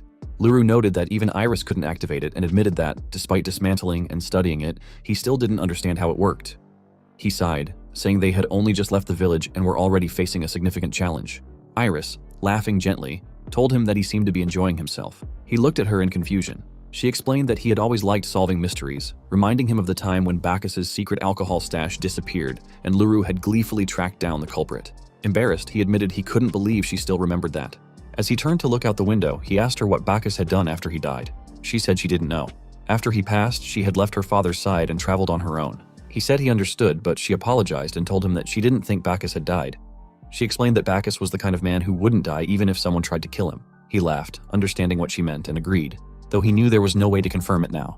Still, he hoped that when Bacchus's final moments came, they would be peaceful. Hours later, the driver called out and asked if they were awake. He informed them that they would be stopping in the next town for the night and advised them to prepare. Luru replied that he understood. Iris, excited, pointed out the window and urged him to look. Peering outside, he saw the towering walls and spires of the fortress city of Final. Iris was amazed to see such a large town, and he told her that it was the first city of that size he had seen since reincarnating. As they approached the gate, a guard stopped them and asked for their travel pass. The driver handed it over, and after checking, the guard verified it and welcomed them to the fortress city of Final. He smiled at the guard, who responded with a thumbs up, which he returned. He then asked Iris if she was enjoying herself, and she happily responded that she was. A few minutes later, they arrived at their inn, and he was impressed to see that it was much nicer than he had expected. The driver mentioned that he had heard the food there was supposed to be excellent and said he would leave their luggage at the front. He agreed, but noted that it was still a bit early for dinner. He then asked Iris if she would like to explore until dinner time, and she said she would love to. The driver warned them that it might be dangerous to go out alone, especially as children, but he responded that they were planning to become adventurers. He assured the driver that their skills were good enough that even their father acknowledged them, so they would be fine. The driver understood and agreed, reminding them that they would be leaving early the next morning and to make sure they were ready. He confirmed that he understood. Iris then suggested they get going, and the two of them headed out into the street. She excitedly pointed at the cute little trinkets and the delicious-looking food. As she looked around with bright eyes, she remarked that the city seemed to have everything, and that walking through it felt like being in a peaceful, normal town. He agreed and explained to her that the Fortress City designation was just a remnant from the past. Now, it was merely a trade hub. He added that the city had originally been built as a buffer to protect the capital from monsters, but ever since an ancient dragon had taken up residence in the mountains nearby, monsters had stayed away. Iris smiled upon hearing that and said that the mention of an ancient dragon brought back memories. She recalled that dragons were said to be the biggest, smartest, and strongest of all monsters. He asked if she had ever seen one before, and she replied that she had seen a few times. She then asked if he thought they existed in that era too, and he said he was sure they still did. As they continued walking and talking, Iris accidentally bumped into someone. When the child reached for her bag, she quickly noticed and slapped the child's hand away. The kid fled at high speed, and he calmly commented that there it was again, the unchanging gap between the rich and the poor. Iris nodded in agreement. He then reflected with a tinge of sadness that wars left behind many orphans and impoverished people, and while they had tried to help as much as they could, it was never enough. He recalled that the church had also been very active in supporting orphans back then. Iris agreed, but noted that many of those saved ended up becoming devout followers or soldiers sent to the front lines. He admitted that the church's intentions may have been questionable, but in many cases, it was probably better than dying in the streets. It was a difficult judgment to make. He added that the church had been a strong presence back then, and that hearing its name felt nostalgic. However, religious groups in their current time seemed like completely different organizations. Iris asked why the church of that earlier time no longer existed in their era, and he responded that it was a mystery. He went on to explain that the organization once called the church preached salvation through heroes and had a slogan about eradicating demons. He speculated that perhaps it had vanished alongside the ancient demons or that something had happened when the heroes' faction split. All he was certain of was that they would need to investigate further to find out. As they spoke, he suddenly noticed a church-like building ahead of them and asked what it was. Iris, clearly intrigued, suggested they check it out, and he agreed, just as curious as she was. They headed toward the church and quietly stepped inside. Walking down the central aisle, they reached the heart of the sanctuary. Iris suddenly froze in shock as her eyes fell on the statue at the front. He looked up as well, and was equally stunned to see the statue of Bacchus standing before them. A moment later, Iris asked him if he was feeling calm now. He replied that he was and apologized to her, admitting that he couldn't believe he was the one who lost his composure. He asked if she was okay, and she calmly responded that while she had been startled, it was her father after all. Nothing surprised her when it came to him. He was impressed by her reaction and how well she understood her father. He then wondered aloud why Bacchus would be made into a statue, but Iris said she couldn't think of a reason. She added that while Bacchus had his amusing moments, he wasn't exactly the type to be worshipped. He found that observation a little too accurate and knew that if Bacchus had heard it, he might have actually cried. Curious, he asked if she knew what had happened to Bacchus after the war. She replied that she didn't and guessed he had just continued fighting somewhere else. He realized that didn't give them much to go on, but then noticed someone approaching. It was a girl carrying a massive sword. She spotted them, gently set the sword on the ground, and slowly pulled down her hood, revealing golden hair and blue eyes. He noted her beauty, but was puzzled to see a priest from that sect, and even more confused by the unnecessarily heavy sword she carried. The girl asked if they needed assistance. He told her it wasn't so much trouble, but admitted that it was his first time entering a church and that his village didn't have places like it, so he felt a little out of place. He asked who she was, and she introduced herself as a missionary priest of the End Faith, traveling to rural villages to spread their teachings.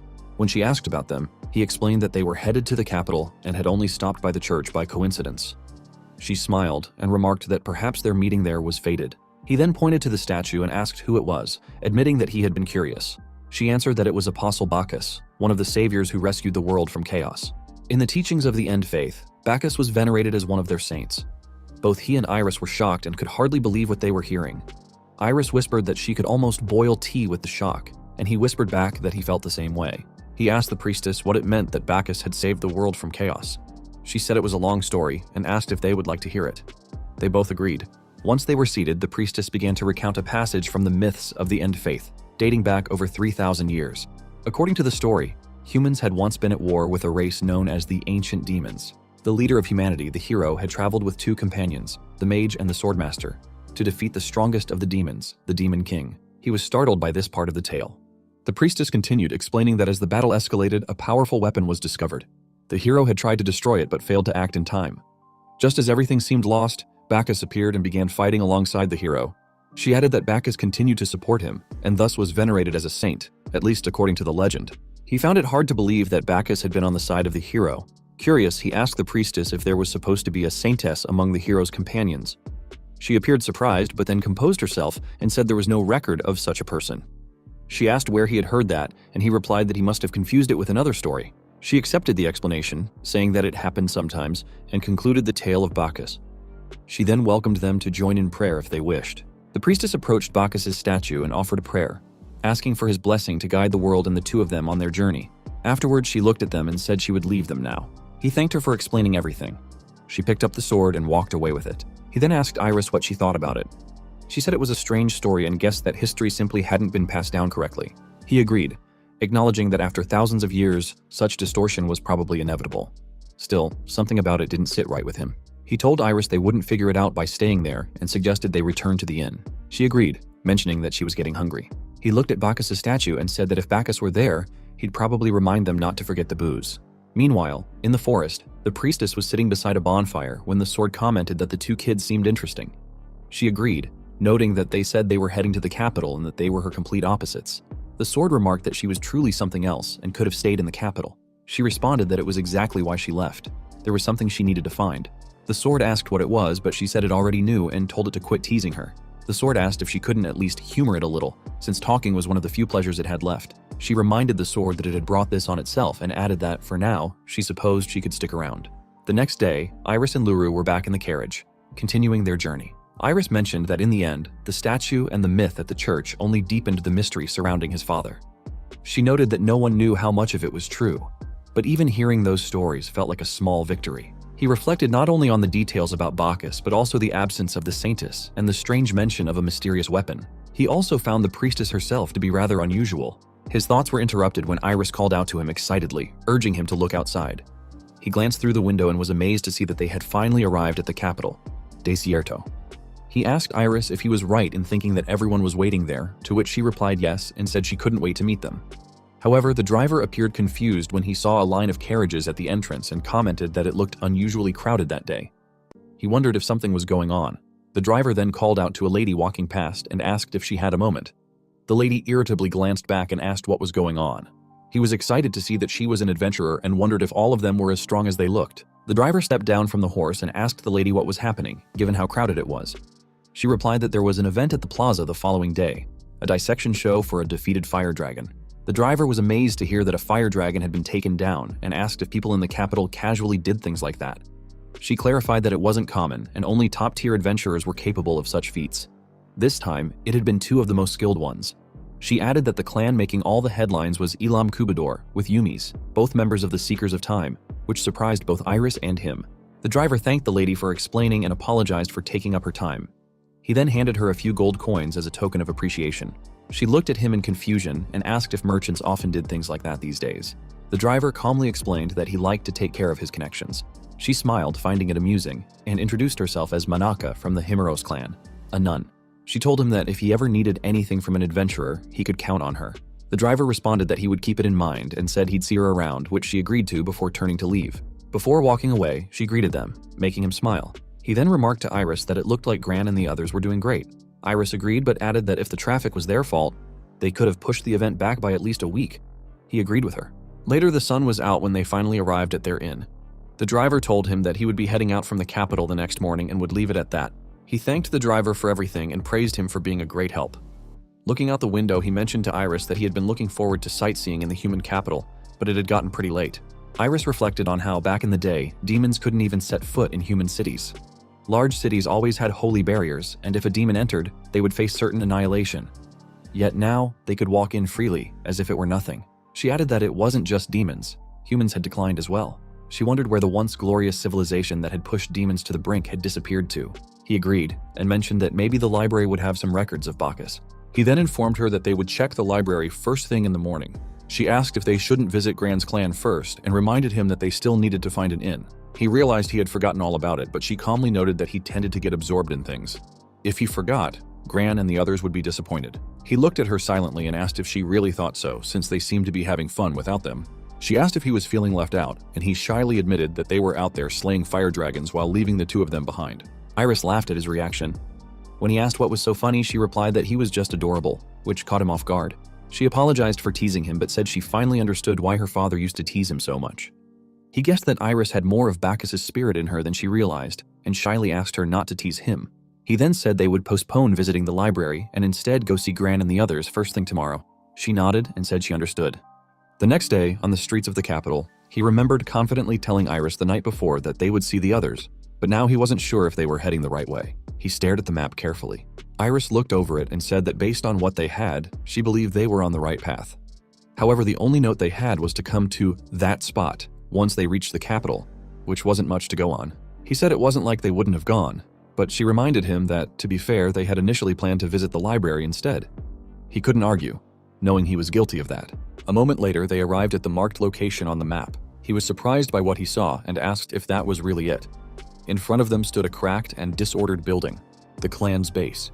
He then noticed the door and a sign confirming that it was the clan Ilam Kubador, Seekers of Time.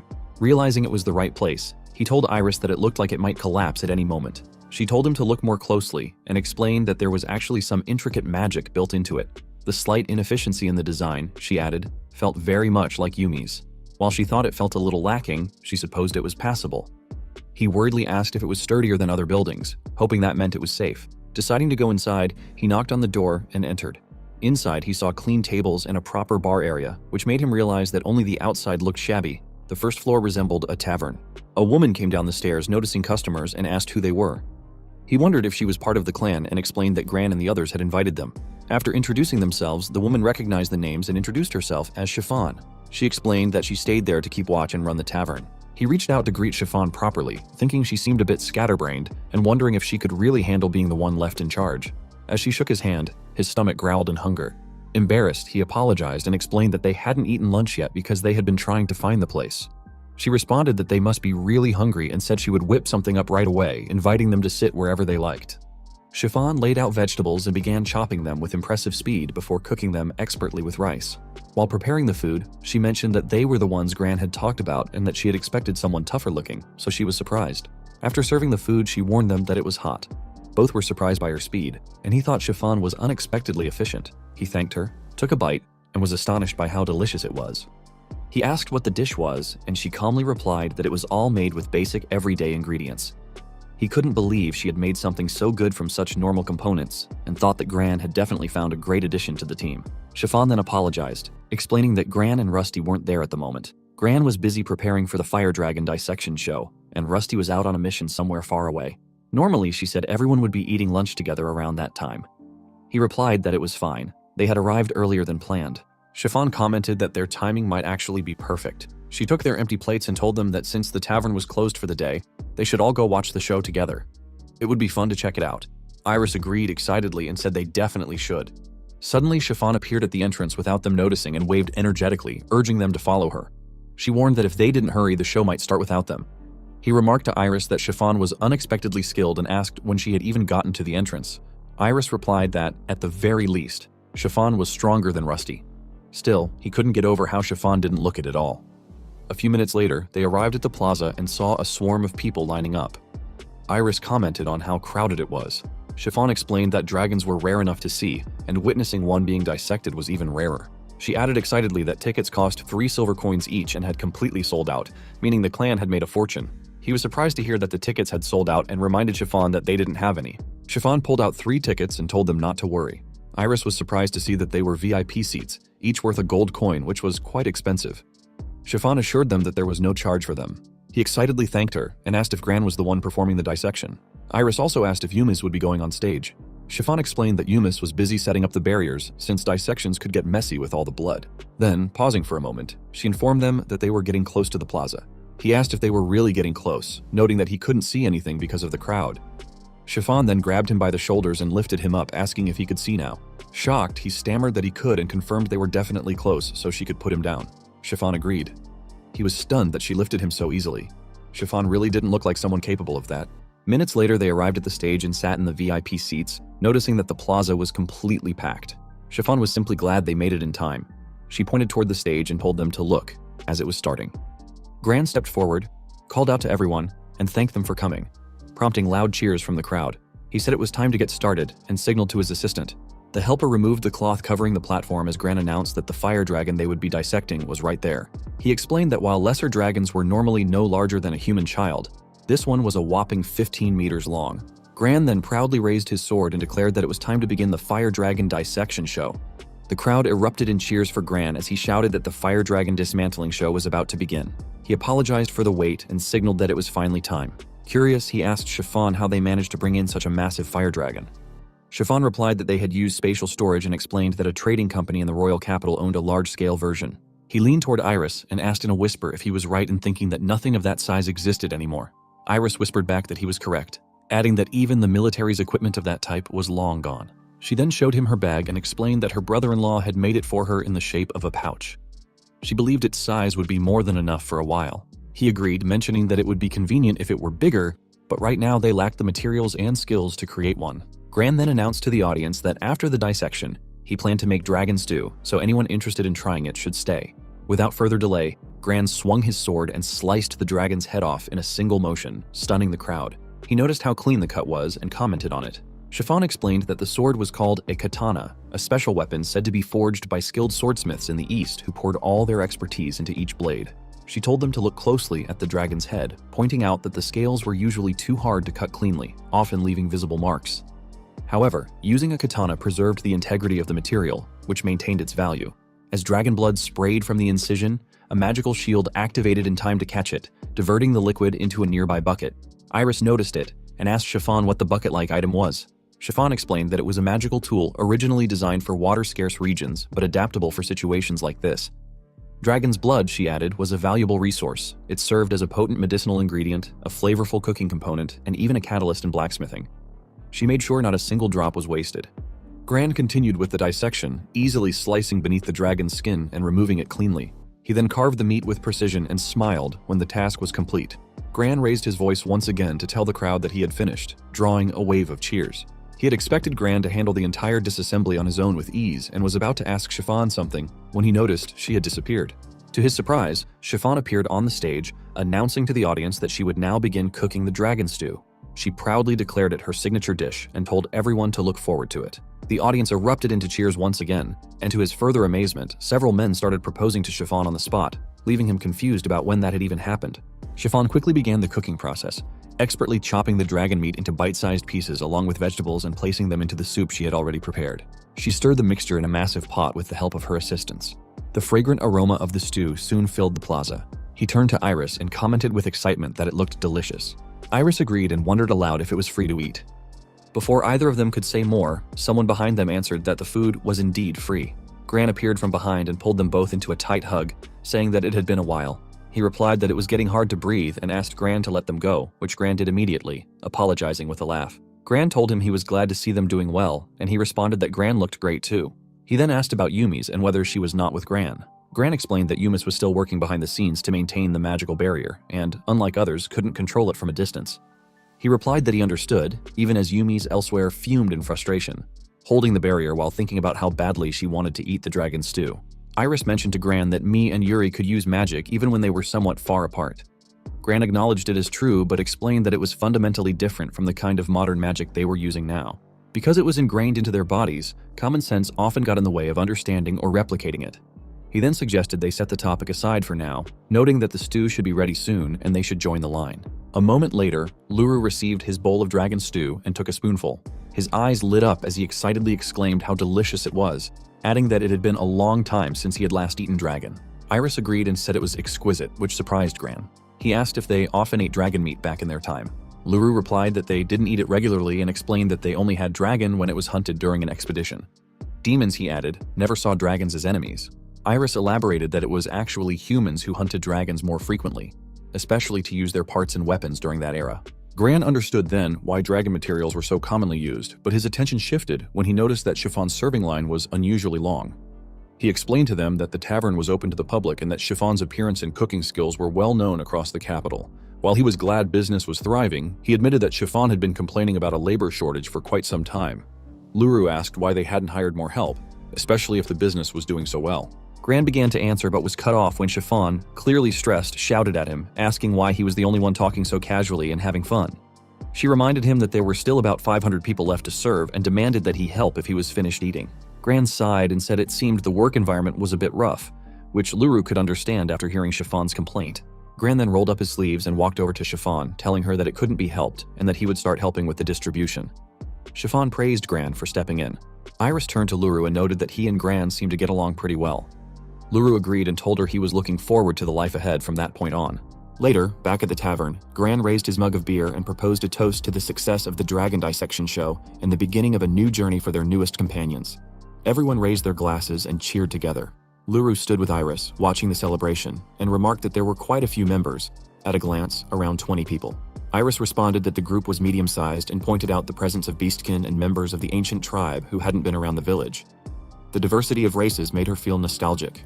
Luru agreed and said it felt like a miracle, something he once dreamed of. Gran asked if they were enjoying themselves, and before either could answer, Yumi's, clearly drunk, responded that she was enjoying it because she was laughing so much. She turned to Luru and asked if she was right in assuming he was having fun. He confirmed that he was and thanked her for her hard work. She smiled, saying she was glad to hear that, while Gran admitted that things did feel a bit lonely without Rusty and the others. Luru asked if they were on a job, and Gran confirmed it, though he added that they were expected back either the next day or the day after, since the request wasn't particularly difficult. Luru sighed, realizing that Rusty and the others were already doing well as adventurers. Gran and Yumi's exchanged a look. Then Gran nodded and explained that the client for that job was a clan known as the Seekers of the Age. He asked Gran if there really had been a request from the clan he was once part of, and Gran replied that there was a bit of a backstory to it. Gran began explaining that recently 3 newcomers had joined their clan. Though young, they were just kids among the more experienced members. Gran glanced over at a table with 3 older adventurers as he continued. The kids had taken on their first official request, what was supposed to be a basic, low-level herb collection task. Gran asked if he was right in thinking such missions were fine for beginners.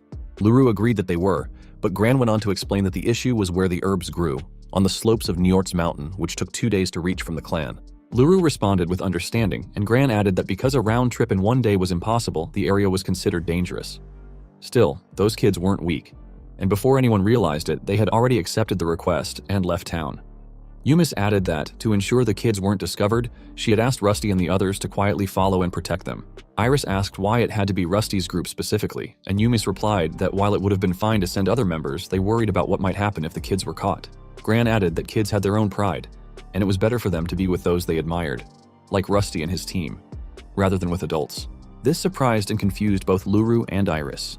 Gran laughed at their reaction and told them they would understand once the group returned. He explained that the kids looked up to Rusty and the others and even referred to them as senpai or big brother. Luru smiled upon hearing it and remarked that he would have to make sure not to laugh in front of them. Iris agreed with a laugh of her own. The next day, they arrived at the Adventurers Guild and were surprised at how clean it was. Though Luru had expected as much from a facility in the royal capital, Iris pointed out the central desk, saying it looked like the registration area. Luru agreed and suggested they go check it out. They approached the desk and informed the receptionist that he would like to register as an adventurer. The lady was momentarily startled but quickly handed them the registration forms. Iris, noticing the woman's big heart, glared at it while Luru asked if he should just fill out the required details. The receptionist, a bit flustered, confirmed that he should. Still glaring, Iris remained silent. Luru asked about the section on special skills or combat style, and the woman explained that it was considered each adventurer's selling point. She went on to say that most newcomers registered solo, and the guild often assisted in forming parties or matching them with clans since working in groups helped reduce the risk of death. Luru responded that they wouldn't need that and handed over a document. The receptionist examined it and saw that it was both a letter of introduction and a signed clan membership agreement. This meant they had already been invited into a clan. She added the information to their forms and told them they were lucky. Seekers of Time was considered one of the elite clans of the current age. She then asked if she was right in assuming they were siblings, which they confirmed. Turning to a chest behind her, she explained that she would now input their information using a machine based on ancient clan technology. As she placed their documents into the chest, the machine lit up with glowing lines. Once the process was complete, she informed them that their adventurer registration and clan membership procedures were now finished. She handed them their adventurer licenses and explained that these served as official proof of their status. Luru checked his and saw that his class was listed as Beginner Low. He asked what the class meant, and she explained that it was a ranking system based on strength, beginner, intermediate, advanced, and special, with each rank divided into lower, middle, and upper tiers. She added that everyone started at the lowest tier and their rank could improve with time and experience. She handed him additional documents with more detailed information, which he accepted with gratitude. With a bright smile, she congratulated them and said they were officially adventurers. The other adventurers nearby overheard and clapped for them. Luru thanked her again and said they would be on their way, but the receptionist stopped them and presented another document. Curious, he asked what it was. She explained that a tournament would be held next month in the royal capital and that it was recommended for beginners, offering a good opportunity to gain practical experience. Luru replied that he appreciated the suggestion, but admitted that they weren't the type to participate in such things. Disappointed, she apologized for the recommendation. Feeling guilty, Luru added that depending on the clan's stance, he might consider it. That lifted her spirits, and she thanked him warmly. She then introduced herself as Aaron and gave them a friendly farewell. Luru waved back and Aaron bowed in return. As they walked away, Iris asked what he thought about someone like Aaron. Confused, he replied that she seemed energetic and competent. Iris clarified that she hadn't meant Aaron as a person but something else, gesturing subtly toward the chest. Surprised, he awkwardly responded that he supposed people who liked that kind of thing would like it. Maybe even Bacchus.